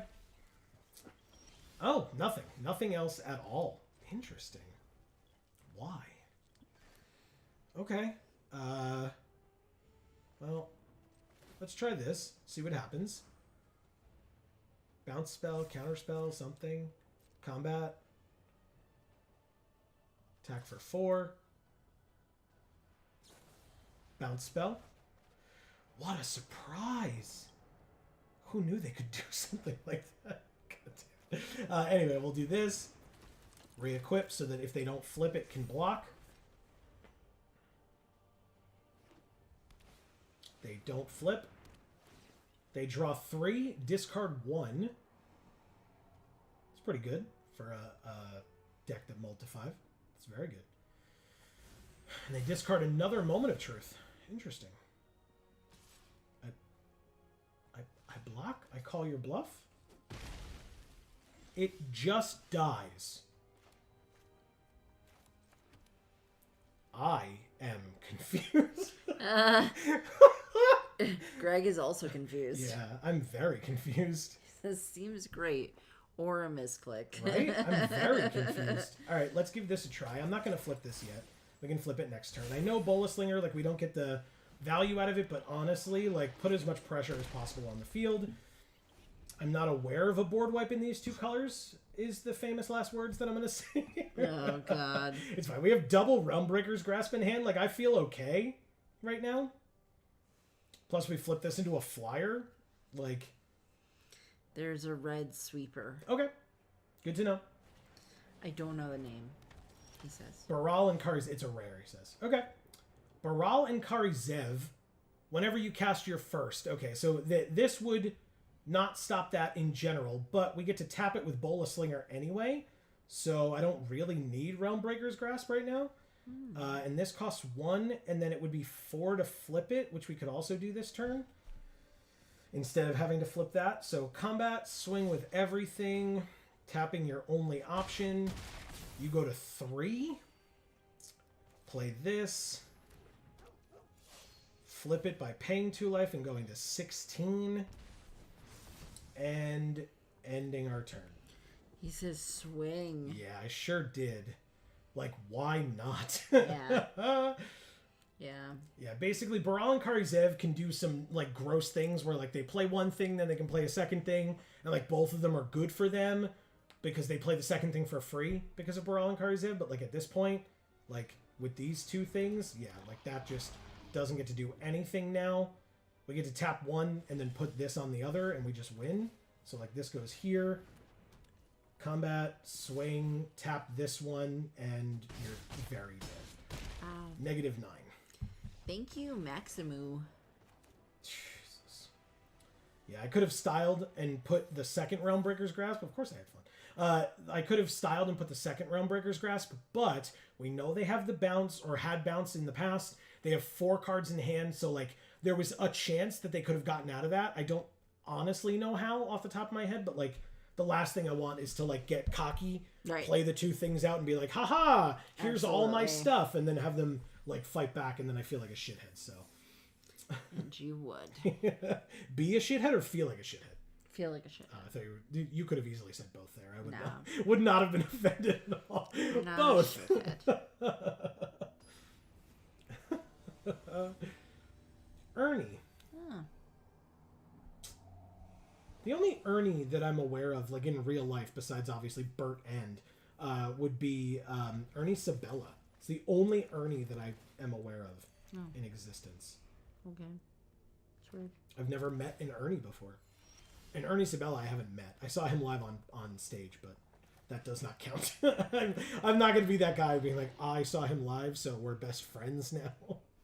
Yes, you are. I wish. He's so cool. For those of you who are unaware, Ernie Sabella, probably most well known for voicing Pumbaa in the original Lion King. Oh, a Tarkir Dune Shaper. That thing can die to a Searing Barb. Goodbye. Combat. Swing. Cool. 19 to 23. Works for me. What are their sleeves? The bear. Oh, the bear one. Yep. Botanical Brawler. That can also die to a Searing Barb. Thank God for that. This one, and then the Dune Shaper post-combat, I suppose. Die. Swing. No blocks. 17 to 24. And then I'll play my own Tarkir Dune Shaper. Works for me. Next turn, Harried Artisan plus flip one of these if I draw a land. What is this? Flip, or incubate X 3 times? Oh, sorry. Incubate 3 X times. Never mind. Cut short would be a very good way of getting rid of this 4/4. Do we just pass here then? I think we just pass. Sure.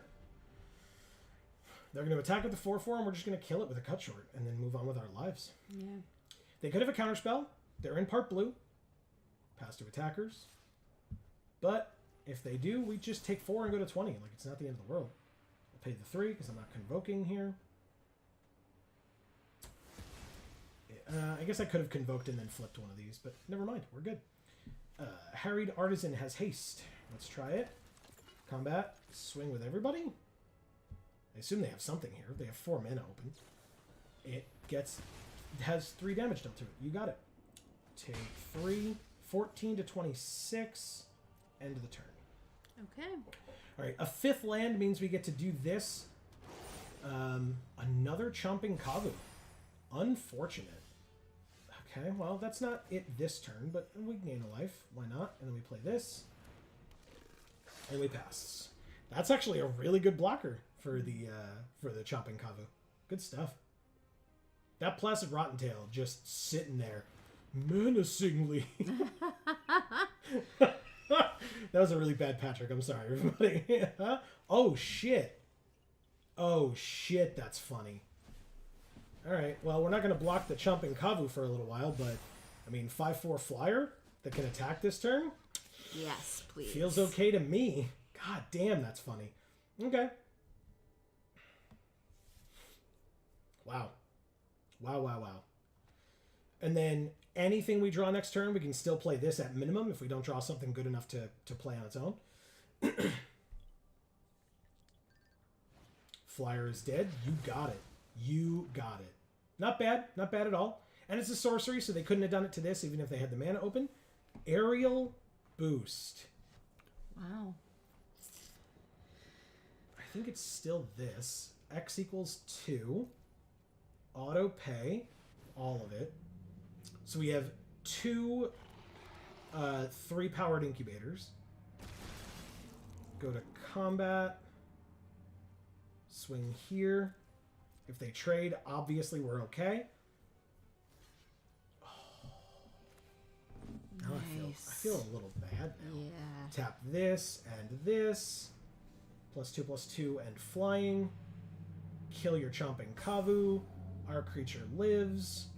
But cycling 2 to just draw a card. I was like, does this... I know it was a pump enchantment or enchant creature, but I didn't know if it did like if you cycle this, give +1/+1 or something like Right. that. I don't think those cards existed in this set, but they've been in past sets. Bonded Herd Beast, 4/5. It's a good one. yeah. It's a very good one. Bola Slinger, though. Okay. Ouch. Awkward. Go like this. Go like this. Flipping this. Go like this. We're doing the things. I'll take that back. We'll go like that. Tap that. Attack you for a lot. Okay. 2/2 blocks the 3/3. Double block on the 3/3. Works for me, man. Gain 3 life, and you go to 1. And we're at 30. Ouchie McGouchie, little bro. And he conceded. Thank you, Ernie. Right? Greg says, I love Bola Slinger. He's the real MVP. Agreed. Yeah. This Bola Slinger wheeled and was a last pick, if I remember correctly. Right? Yes. It wheeled, because we debated between this and a Windscarred Crag. We took the Windscarred Crag over the Bola Slinger, and then the Bola Slinger wheeled and was our last pick. Yeah. In pack It was the only 2? thing left. 3? Something like that. Dumb people. Well, he says. He says, has to be in the right deck. I agree. But in the right deck, it's great. Yeah. And so, like, yeah, because there are decks that aren't as about attacking, right? And so then it's not amazing. But yeah.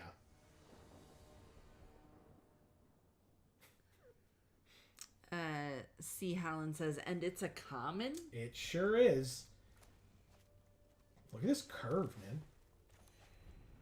Turn 1 this, turn 2 this, turn 3 this, turn 4 this. As long as we draw a land in the next 3 turns. I think we're okay. So this is a 1/2 that they can tap 1, sack it, and draw a card. You got it. It's a 2/2. C. Holland says, Popper Cats. Oh, for the Bola Slinger, you're absolutely right. Yeah, sure. Why not? Okay, it's dead. You got it. I take 1. Zerd of the Dawnwaker. And we drew another 2-drop. All right. Land off the top this turn, and we're set. Land off the top this turn, and we're set. -3, -3. Okay. Land off the top this turn. Did it. Got I mean, there. like, you know, it's still a 3/4 first strike. I'll take it. Why would you let me choose? Clearly, I'm going to put it on my own creature.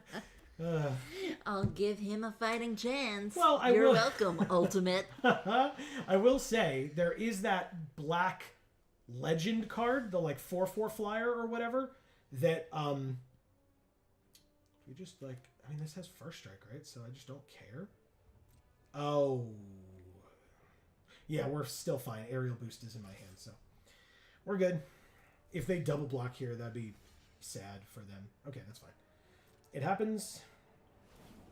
They sack it to draw a card. You got it.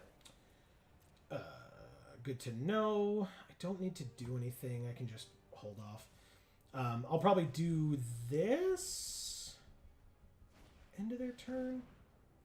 Target player sacks a creature or planeswalker and loses 1 life. Wow. Okay. I guess I sack my creature. There's no other choice. Resolves. Okay.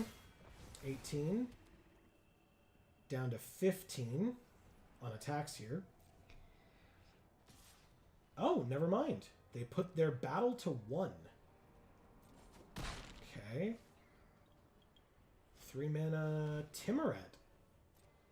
We do have some stuff in our graveyard. Oh, and it's unfortunate because I'm going to put this there too, but whatever. Congrats. You get a creature in my graveyard. I'm going to take this. Take my turn.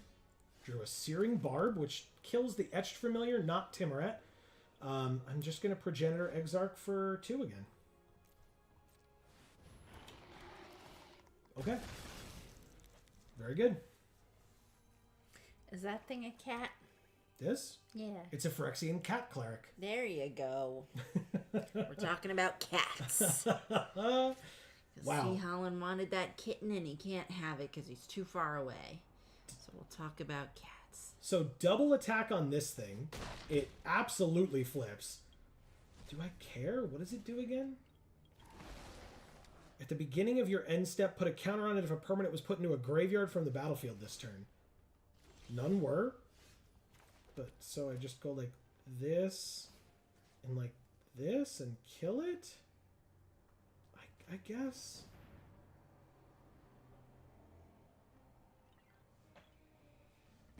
Yup. Okay. And then tap this to flip this. Go to combat. It's a little more awkward, I guess, but... Oh. Exile it. Wow. You paid 6 mana to exile my 3/3 token. Wow.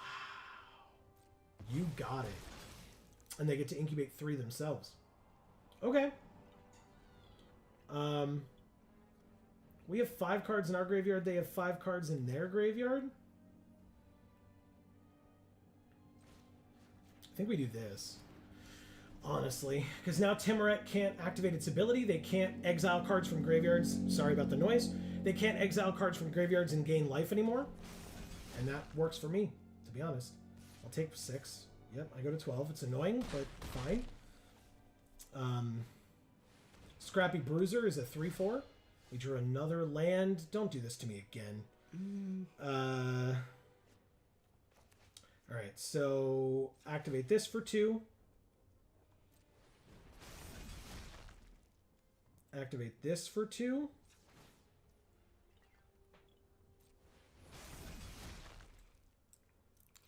This doesn't look as good as the last game, Greg says. I agree.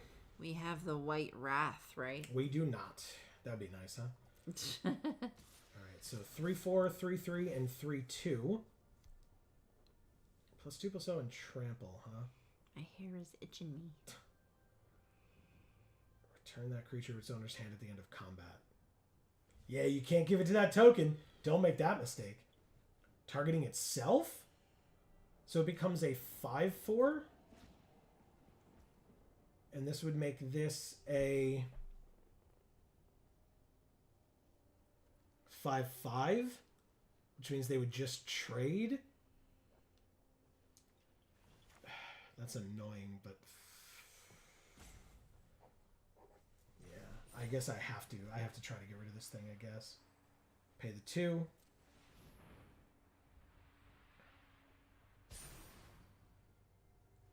And then block. Feels like we double blocked the 3/2. Interesting. Each player mills 3, then return up to 2 creature cards from your graveyard to your hand. We milled all 3 of them were creatures. And we've drawn nothing but land recently. They have the Scrappy Bruiser back, and we drew a Mirren Bane Splitter. Okay. That gives our token 3 power. Oh, it's got Flash! You fool!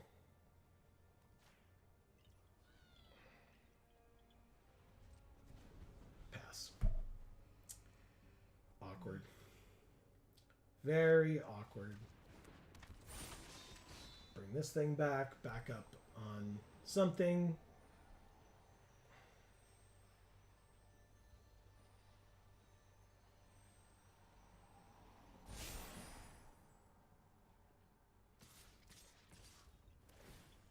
Yeah, so they definitely would have done that differently. We're just dead, right? Like, we block those 2, we take 5, we go to 1. So technically we're not dead, I guess. Block here, block here. Go to 1. Oh no, we're dead because we blocked the Etched Familiar. Okay. Feels like a game, Greg says. It's over. Yeah, I could have not killed the Etched Familiar. Thank you, Ultimates. Yeah. Greg says, where our cards didn't line up with the cards at all. With their cards at all. Oh. I agree.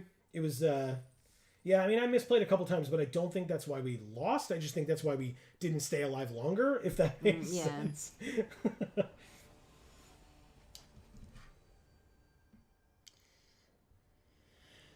It's a big Vorinclex, huh? Okay. I mean, Elspeth Smite, Mirren Bane Splitter to Harried Artisan seems fine. Like, I'm not in love with it, but it's fine. We have another Intercessor as well for plane cycling if we need it.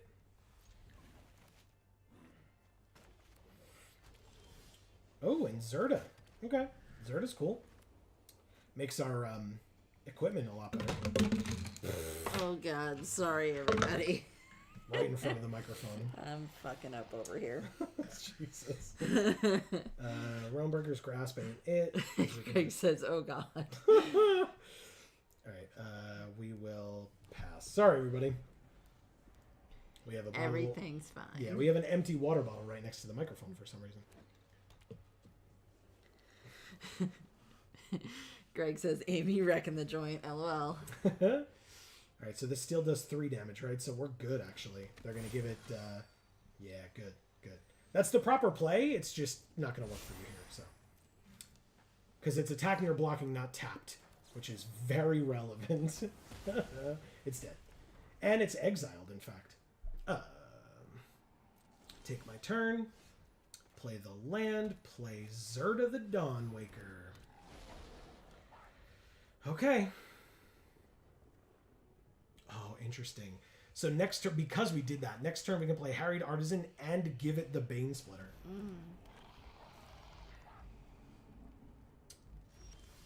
That'll be a double block on their part then? What's the best thing to do here? So 4th land, Harried Artisan trades with either of them. Oh, it's got flash, right? So we just do this and see what happens.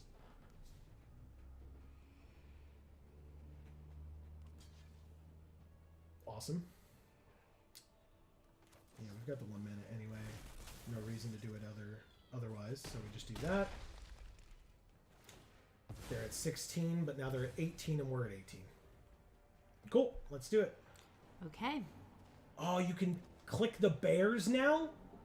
Hell yeah, they finally fixed that crap. Why would you do that this way? What a weird decision. Okay, I guess. It's just going to be awkward when I have a removal spell for it, right? Like, it just feels weird. Beamtown Beat Stick does not equip automatically. So I'm going to flip this for the mana. 5/4 flyer. Combat attack for 5 in the air. They go to 13. And then I guess we just play the beat stick for next turn. Okay. Yeah, like, I'd rather not use this on the... all they have are little annoying things. It's fine, I suppose. But we have little annoying things too, so... Okay. +1/+0 and Menace. It's also in the air, so... Yeah. 6 power in the air. Combat 6. They're at 7. We get a treasure. So next turn, even without a land, we get to play this. Okay. And it's a 3/4, but also steals their best creature, basically. Whatever it happens to be. Yeah, I was gonna say, not much. It doesn't matter. Whatever their best creature is, it goes away. Like, okay, and that's all they have. So, yeah, we just trade with their 2/2 lifelinker here, steal their 3/3 next turn, and kill them? No. We don't block here at all, right? They gain 2 life, so they go to 9. We can't kill them next turn. 6, 7, 8. Even with this, we wouldn't have the mana to do both anyway. 3, 4, 5. Fine, we trade. I was trying to think if we could win next turn, and we can't. There's not enough mana. They gain too much life for that, so we'll take our turn. We drew an aerial boost. 6, 7, 8. It's not enough. We're off by 1. So, Damn. it's fine. We'll just play this, get rid of their Sigiled Sentinel, have a 3/4, just take their 3/3. Yeah, exactly. Yeah. Swing and pass, exactly, yeah. Yeah, no worries. Like, we have these. This helps guarantee our win next turn, no matter what they draw, basically. But they go to 3. We get a treasure, and we end our turn. And they...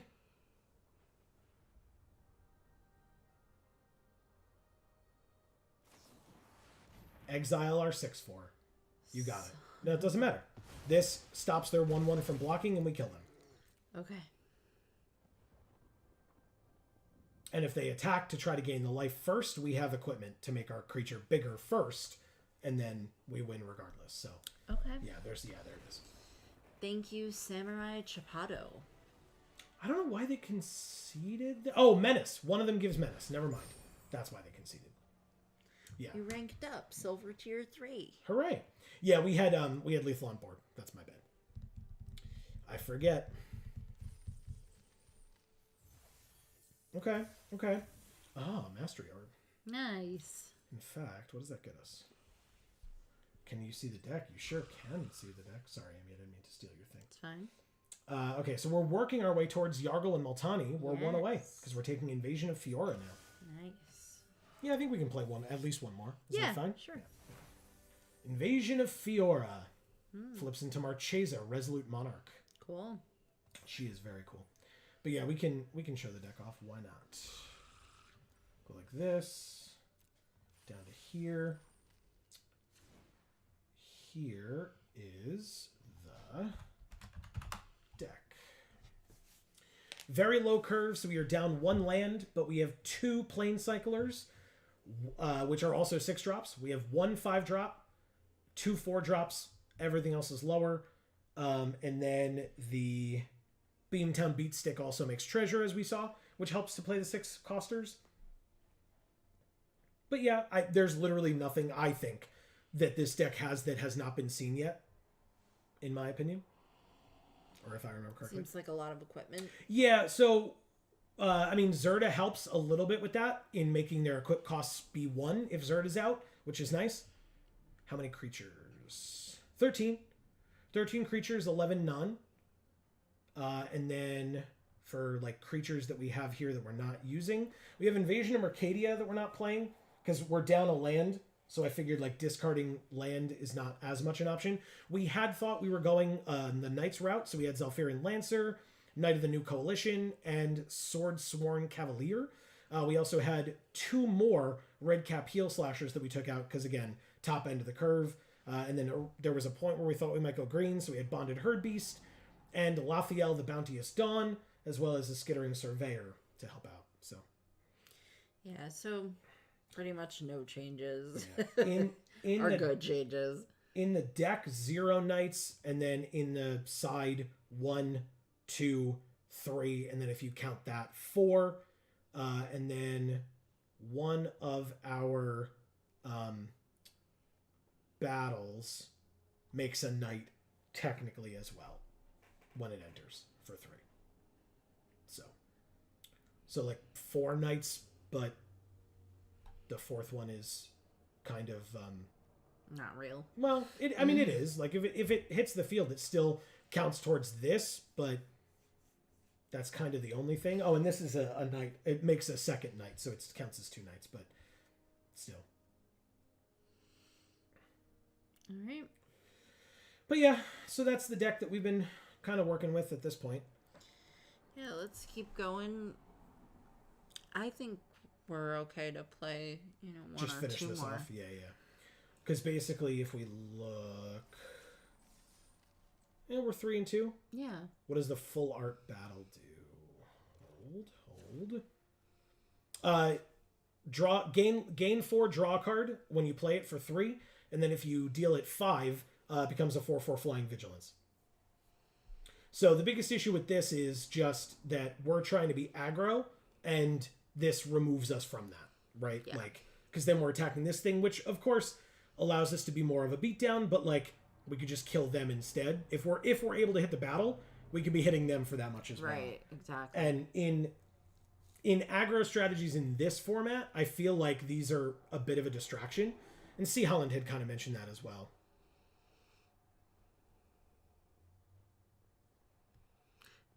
He says, feels like the 4-mana knight we should be playing. Okay, because it makes 2 2/2s with vigilance. I don't hate that, but what do we take out for it? Or do we not? We just do the dirty 41. I think dirty 41 with 16 land is kind of tough, but I've done it before. But that doesn't make it right. Yeah, but was it a good deck? Dropping equipment. Okay. Maybe the halberd. You don't love the halberd. That's my opinion. I've never loved the halberd.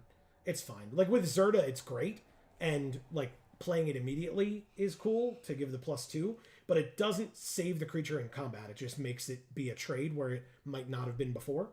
But Oh, I meant the core halberd. oh, but this gives so my rationale here is it gives +1/+1 and vigilance for 1 mana. Whereas the other one costs 3 mana to equip. Oh. So without Gross. Zerda, like with Zerda, it only costs 1 mana to equip.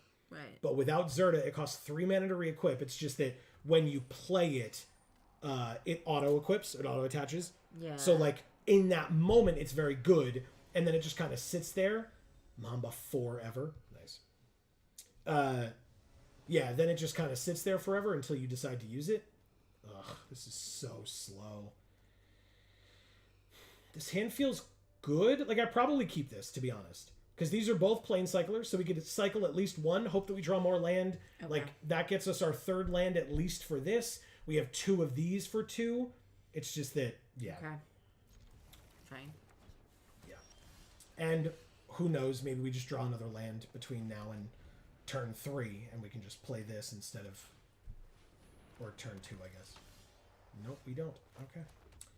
Awkward. This says...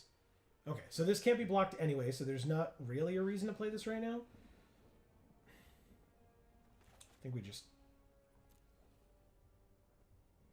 play the 2/2? Okay. We'll see.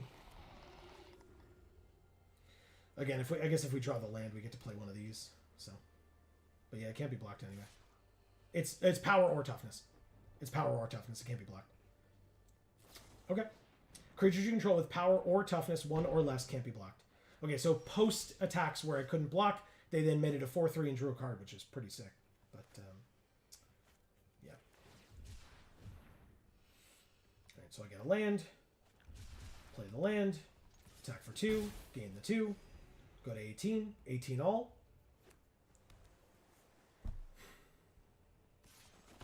That's fine. Take the 1. 3/4 taps our thing. They don't have another knight, so it doesn't stay that way, but, you know, that whatever. It is a 3/4, right? So...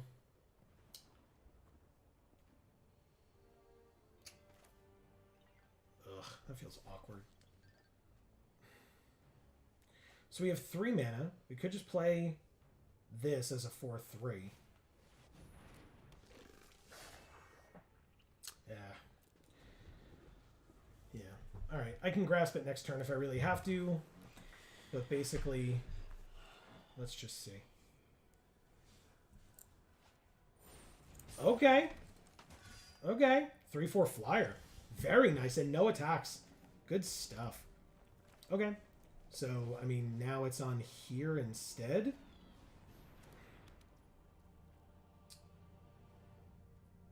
Pass? We obviously held back the 3/4. Then we pass, yeah. Okay. Wow. I think we are in a decent spot. Yeah, now. Take the 1. Did they forget to do that last turn? Did we just kill it? We're at 17. I do have a lot of 3/4s. Sure. We have the mana for it, like, why not? No? I think we... Ooh, Windscarred Crag. Okay. Sure, why not? We'll do that. Do this again. And pass. Duplicates. Okay. Duplicates abound, everybody. Duplicates everywhere. It's like the time I played Go Fish with your black deck. Yes. Ooh. They have a Teferi deck. Oh. Wow. That sucks. Okay. I mean, don't really know what I can do to stop 4 2/2 Vigilant Knights. Land off the top? Land off the top. Greg says we should be fine. I agree, actually, because now I'm just going to play this, steal their 3/4. 2 3-drops. Okay. Okay, I don't hate that. Right? Stops a lot of the 2/2s. The 4/3 stops the 3/4. Okay. Both block. Yeah. Yeah, you're right. Yeah, and like they're not going to, or at least I would be happy if they did, but I assume they're not going to swing in 4 of their 2/2s to get 1 of them through. You know what I mean? Like that doesn't make a lot of sense. Because like Teferi would be very good for them here, but throwing away literally all of your resources to still not get Teferi is not the way that they should want to do it. I would be okay with them doing that, as I said. All right, so they gain 4, draw a card. You got it. And a Tarkir Dune Shaper as well.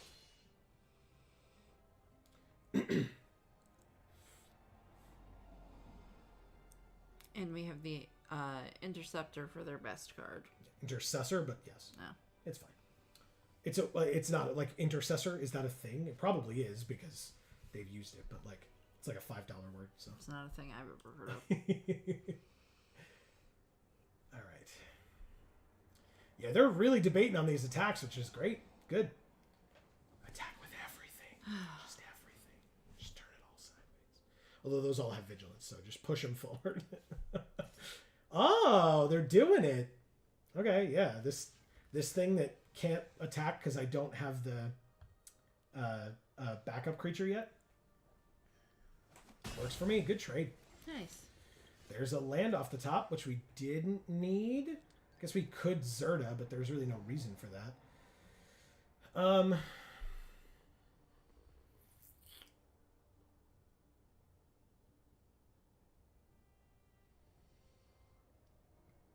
So if we don't Intercessor their 1/2, transform and pass. This becomes a 4/3 trample. Don't like that. Maybe Intercessor the Dune Shaper. That's what I'm saying, yeah. So that's what I want to do. Like, it would be nice if they paid the 2 life, but they're at 22. So it's not like it's super impactful to, like, that we're, like, saving them 2 life. Like, that's not a huge deal. And then we just keep up the hand land and pass. Because they, especially with that land, they're essentially top decking. Although that's not helpful, Arena. Now we can transform. Oh, right. It costs less. Thanks, Zerta. They said nice. Yeah, it's very nice. Ataxies. 3 in the air. They said nice. Thanks. Okay, you got it. Okay, so we got the last card out of their hand. Seems pretty good. Do they do it now? That feels wrong. Okay, they do not. Good. Take our turn. Yes. Nice. They killed the first one. How about a second one? Also hasty. Yes. Done. Beautiful. Amazing. Does this one stick? It sure does. Pass. They're probably so pissed about that. Amazing. And they're drawing land too. Good. Finally, somebody else besides us. Ugh. Oh. Sorry, I didn't mean it. Sorry. Okay. Well, this is what happens with a board stall, I suppose. Thankfully, we have a flag. Had to say it, didn't you? Yeah, I sure did. They get to scry 3. That's frustrating for us. See, Holland says LOL. I'm sorry. I didn't mean it. I'm sorry. Please. I'm so sorry. I didn't mean it, Arena Gods. Thank you. I'm so sorry. It'll never happen again. Yes, it will. Greg says, wow. 3 bottom. Good. Works for me. 3 in the air. 2/2/2 knights with vigilance. And we end our turn. All right. Top card, Sword Sworn Cavalier. That would have been very good for them when they played that. But, or, you know, if they had this before they played that, I suppose. We take our turn. Windscarred Crag, not the end of the world to draw that here. I'll play it, gain a life, go to 19. Go to combat, attack for 3. Again. The other funny thing is, I mean, obviously we'd have to tap a second creature to do it. But if they draw 1 flying blocker here and play it, that doesn't help them because Zerta can tap for 1 mana and make something not be able to block. Nice. Like I said, it takes away one of our blockers, which is unfortunate. Yeah, they're going to do something here. But, I mean, I've got a 2/2 token. Oh, they're attacking me with it all. Interesting. All right, so what are the chances they have an inspired charge here? Anybody? Chances? Let's go with +2 on inspired charge. Is that correct? +2/+1?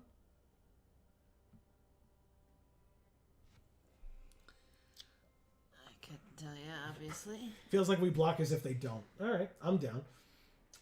So we go like... All right, so we don't kill Inga because they want to draw 3 cards or whatever. See, Holland says 100%. Let's block like... Greg says, I bet it's Angelic Intervention. Okay. 3/4 versus 3/1. You think so? But if it's Angelic Intervention, then the 3/1, like, if we just do this, right? Or this with the token at least. Yeah. And then we just take from the 3/3, we trade here, go like this, and like this. Zerta you want to use? Well, yeah. Okay. Because Zerta is blocking a 2/2. Okay. It was Inspired Charge. Wow.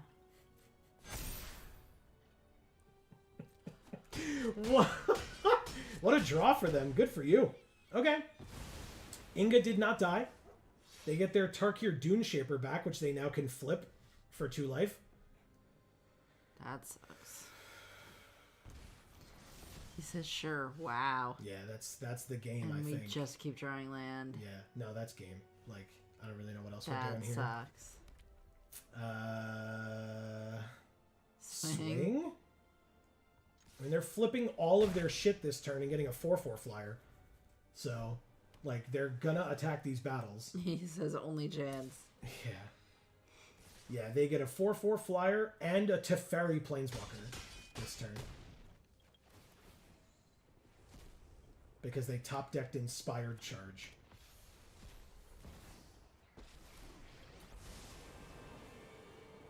Skip to the part where you surrender.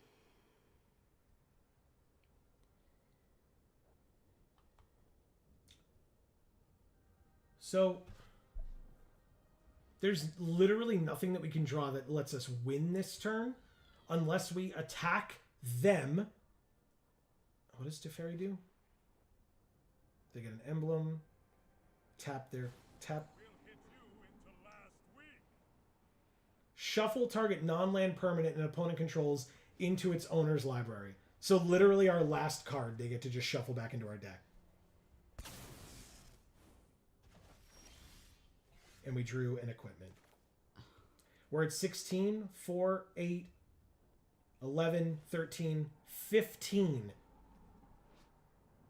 But you get an emblem with knights you control, get +1/+0. Ward 1. So we're at 0. We're at negative a lot, actually. Oh. He can't. It's 2. It's -2. Okay. So yeah, we go to 1. The thing is, if I play it all out, like, play this and keep up the hand land. Like, am I really trying to analyze the situation right now? Like, what's the most optimal play in this situation? Most optimal play is to concede and spend the rest of our night wearing slippers and drinking hot cocoa. Oh, there you go. They drew it. Thank you, Mamba Forever.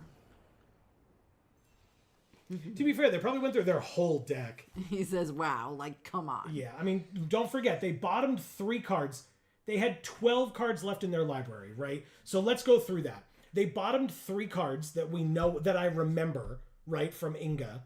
So they knew about their bottom 3 cards, which means there are now 9 unknown cards. So out of, I guess, 11, because they drew 2, out of 11 cards, they drew the one that would let them win this turn. Yeah. So I will say this card What is a great. drawer, yeah. Yeah. I mean, inspired charge off the top, this Yeah. thing off the top, Yeah. like, how many are land? Well, so they have 11 on the field, 1 in the graveyard, so that's 12. So if you figure they have 17, 5. So just under half of their remaining cards are land. Wow. Half their deck is land. Yeah, just like I said, just under, because there's 1 in the graveyard. But yeah. Marcus says, yikes, but also nice to lose to a Teferi at least. In this format, that's a very rare occurrence. Yeah. Look at their deck, though. Like, their deck is sick, obviously. Is this a knight? It's not. Okay. It's just a fine card. I Like, think, honestly, this is the first time I've even seen anybody play Teferi. Well, that's or maybe because the it's second time. yeah, that's because it's a flip battle, right? So, like, you Oh, would have to yeah. play the battle and deal enough damage to flip it. And as Marcus, I believe, mentioned a while ago, this is like the first Teferi that doesn't go into his like Niambi deck because Yeah. it cares about knights specifically. Yeah, so it can't. Because it's like, well, not that it can't, it's just it wouldn't wouldn't help. slot in properly. Yeah. But yeah, it's like super flavorful for this set, right? Because it's Invasion of New Phyrexia. Right, So yeah, like yeah. he's working with all the knights and coming together and taking them down, but still. Okay, well, that was it. That was an amazing final game, but Yeah. you know, sometimes draws are what they are. We got 3 wins in both of our events tonight. Yeah. Although that sealed event was a weird one for Yeah. sure. We went 0-2 and then 3 and then like 3 wins in a row and then 1 loss. So, you know, there's that. Marcus said, would not slot in. Niambi runs 1 other creature. Teferi, Mage of Zulfir. He is not a knight. Correct. Yeah. And C. Holland says, thanks for the stream. Thank you, C. Holland. In fact, while we're here, holy shit, we have so many freaking packs to open. I'm not going to open a lot of them tonight. We'll just do like 1 or 2 randos while we're sitting here. Oh, Blight Pile. God, that deck was so good. I loved that Defender deck so much. I love the Stall for Time card. Yeah. I think that one's really good. Yeah, thing's weird. Greg says, great stream, guys. Have a good night. Thank you, Greg. In fact, I guess, Amy, I'll let you do your thing, but first, do you like this too? Yeah. A Phyrexian Insect. And then our rare mythic is a land, a Gruul land. Amy is here after all, so. But it looks pretty icy to me. So. Yeah, so it works. It's both of us. Yeah. It's fire and ice. That was our wedding theme. Anyway, it's fine. We opened our first Ozolith the Shattered Spire. This card is insane, by the way. Our first Deadly Decision, I guess we know that I'm not picking the right cards in draft. Those cards are really good. And our first Joyful Storm Sculptor. Yeah. I love that art. It's gorgeous. Truly. And then we got our first... Because I was like, our legend is going to have to be mythic because we saw our rare. It's Skitherix the Blight Dragon. Cool. Very cool. Marcus says, I gotta know, what's up with Prinplup in the party with how much Amy hates birds? Again, it's starters, man. Well, and it's penguins. It's a penguin. I like penguins. And she had the Torchic. Yeah. So, slash Combuskin slash Blaziken. Yeah. Which is a cool Pokemon despite, like, me not liking birds and particularly chickens. Like, I just really don't like chickens. That's true. In real life. And you don't like fire Pokemon. Right. So it's truly improbable that she had it all. But the other two are ugly. What can I tell you? I just had to. Oh my god. C. Holland says, fire and ice, attorneys at law. Nice. The number of people that, like, I don't know why, you know, like, having not met you, I should say, where I'll mention that, like, we've been together for a long time or whatever, and, like so many people are like, oh, is your wife also an attorney? It's like, no. No. Is that a thing? I mean, I assume, like, if people met at law school, right? That would be Okay. where they would start a relationship, I suppose. We met at a different school. We long met before then. long before that. Yeah. Yeah, I'm not that old. Jesus. Marcus says, then we probably won't get Tepig. Is that how you say it? Mm-hmm. As our starter next gen.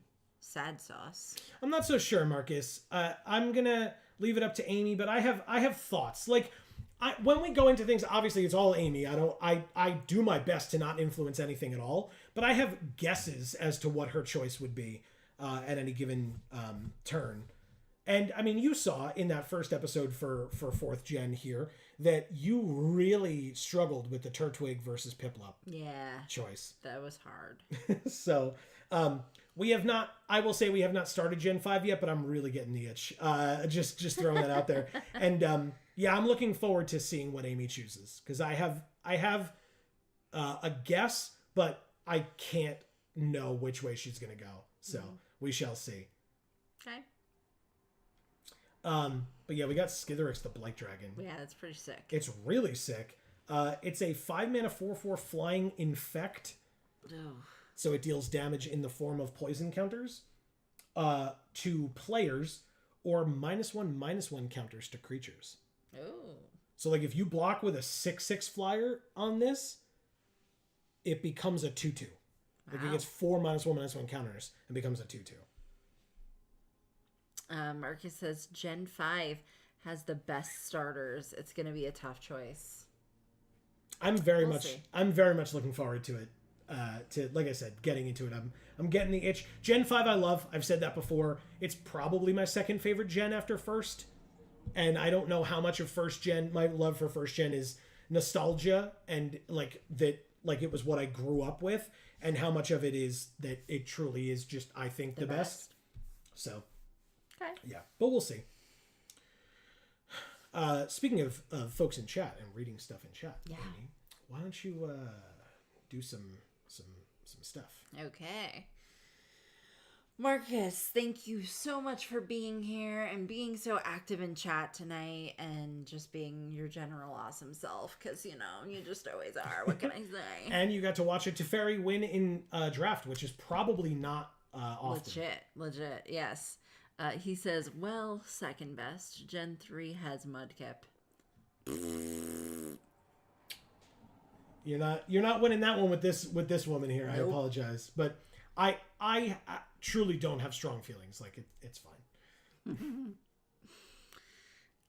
C. Holland, thank you so much for being here and being so active in chat and just being awesome. I'm sorry that you couldn't take home JN as kitten because you live so far away, and that you can't watch Jeopardy because you live so far away. That sucks too, because hopefully we'll get to see Erica.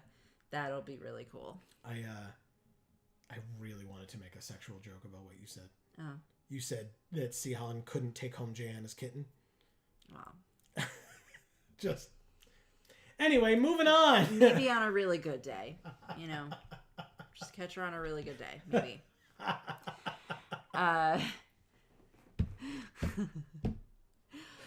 Greg, thank you so much for being here. I know it's hard for you to make it after work, so I always appreciate it so much. Yeah, for sure. It's thanks always for good to being see here.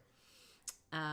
Jayanna, you are awesome. I hope you had fun with your what was it? Pokemon Unite.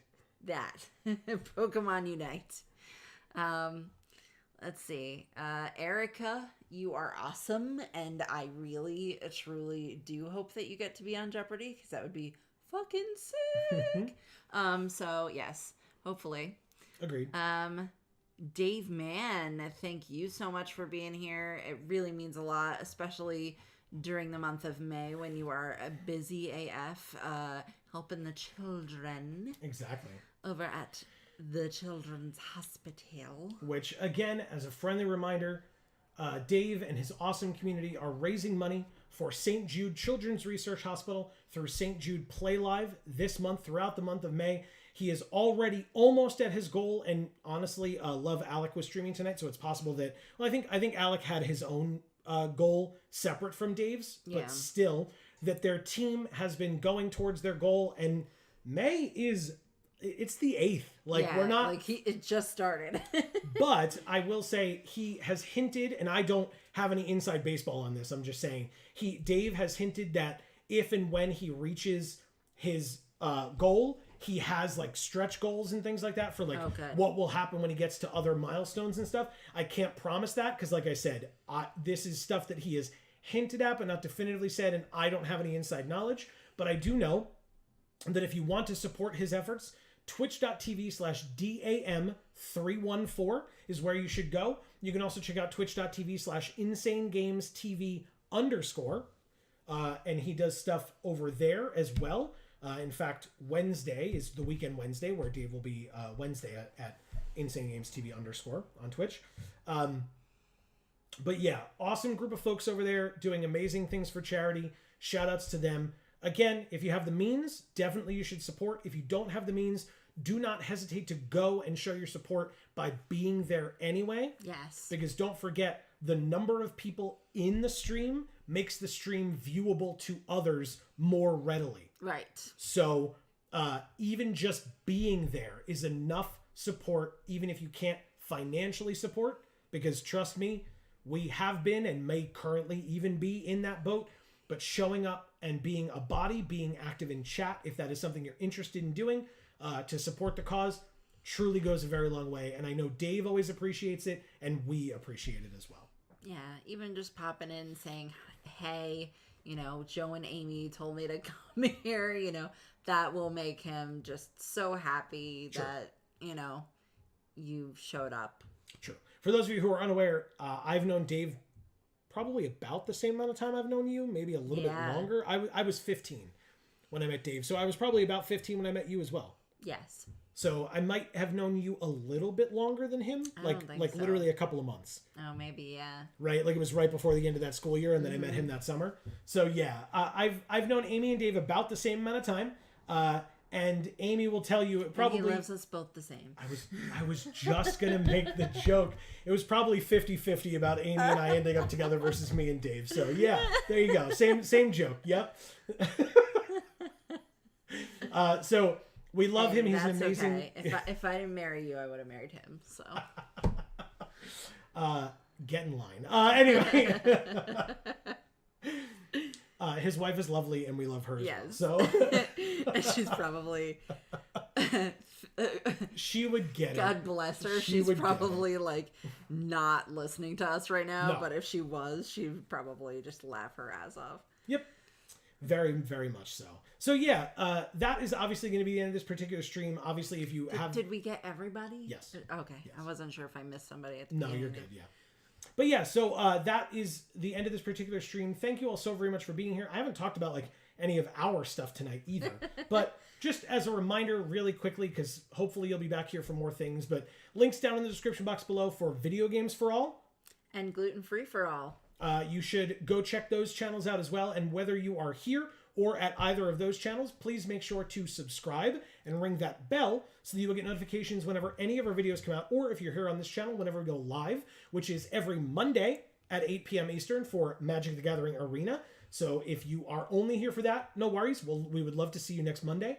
But also we are here on Fridays at 8 p.m. Eastern as well. Yes. And this Friday, we are going to be continuing our playthrough of God of War 3 Remastered on the PS4. That is again at 8 p.m. Eastern on Friday. So we hope to see you there as well.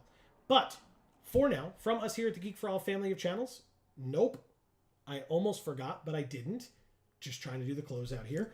Between now and the next time we see you, whenever that is, please continue to stay safe and happy and healthy. That is to you and yours super important. And now, for now, from us here at the Geek for All family of channels, I've been Joe. And I'm Mimi. And as we always say, in whichever video or stream of ours you watch next, we will see you all next time. Thanks, everybody.